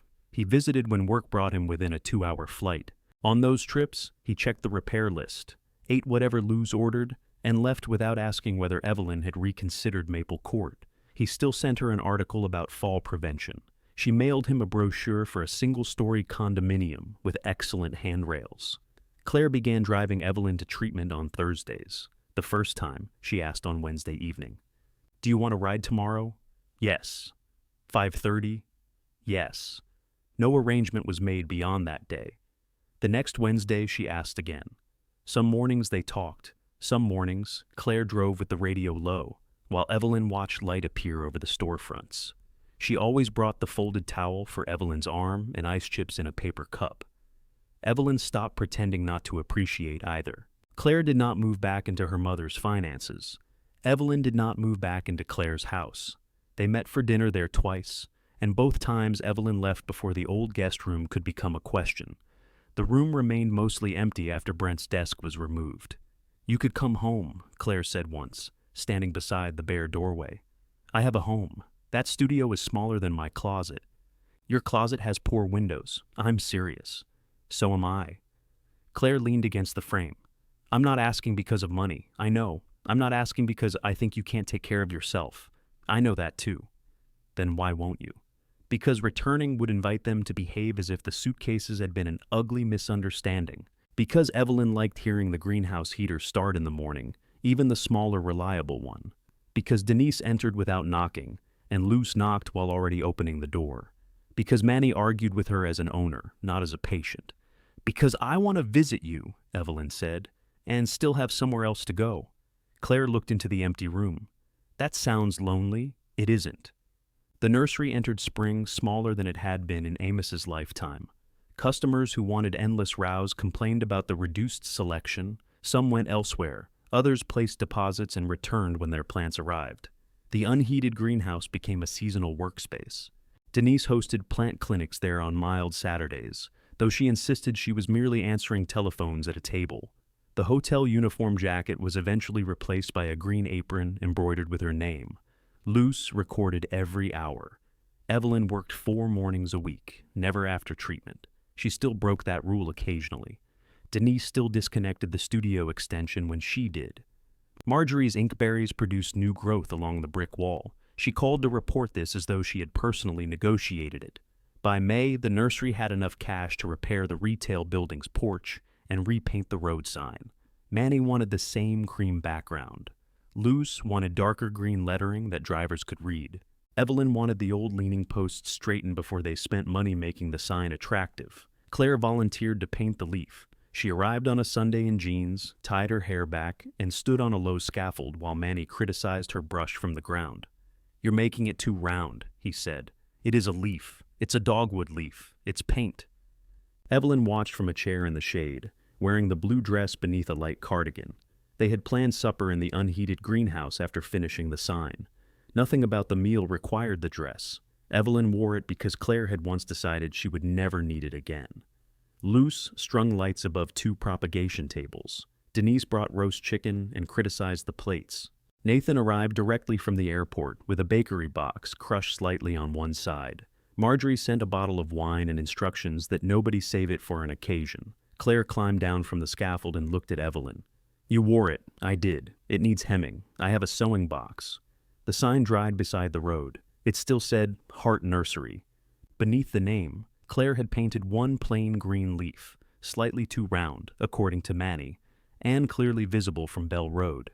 Before supper, Claire brought the 2 brown suitcases from the studio. Evelyn had finally unpacked everything. One suitcase now held winter blankets. The other was empty. What do you want me to do with these? Claire asked. Evelyn touched the handle of the smaller one, remembering Savannah, Tom, and the photograph beside Claire's front door. "Put them in storage," she said, "here or at my house." Evelyn looked through the greenhouse at Manny opening Marjorie's wine, Luce correcting Denise's arithmetic, Nathan straightening the crushed bakery box, and the ceramic dog watching from the office window. "Here," she said. "I know where to find them if I decide to go somewhere." Claire carried the suitcases to the back. Then she returned without packing anything else.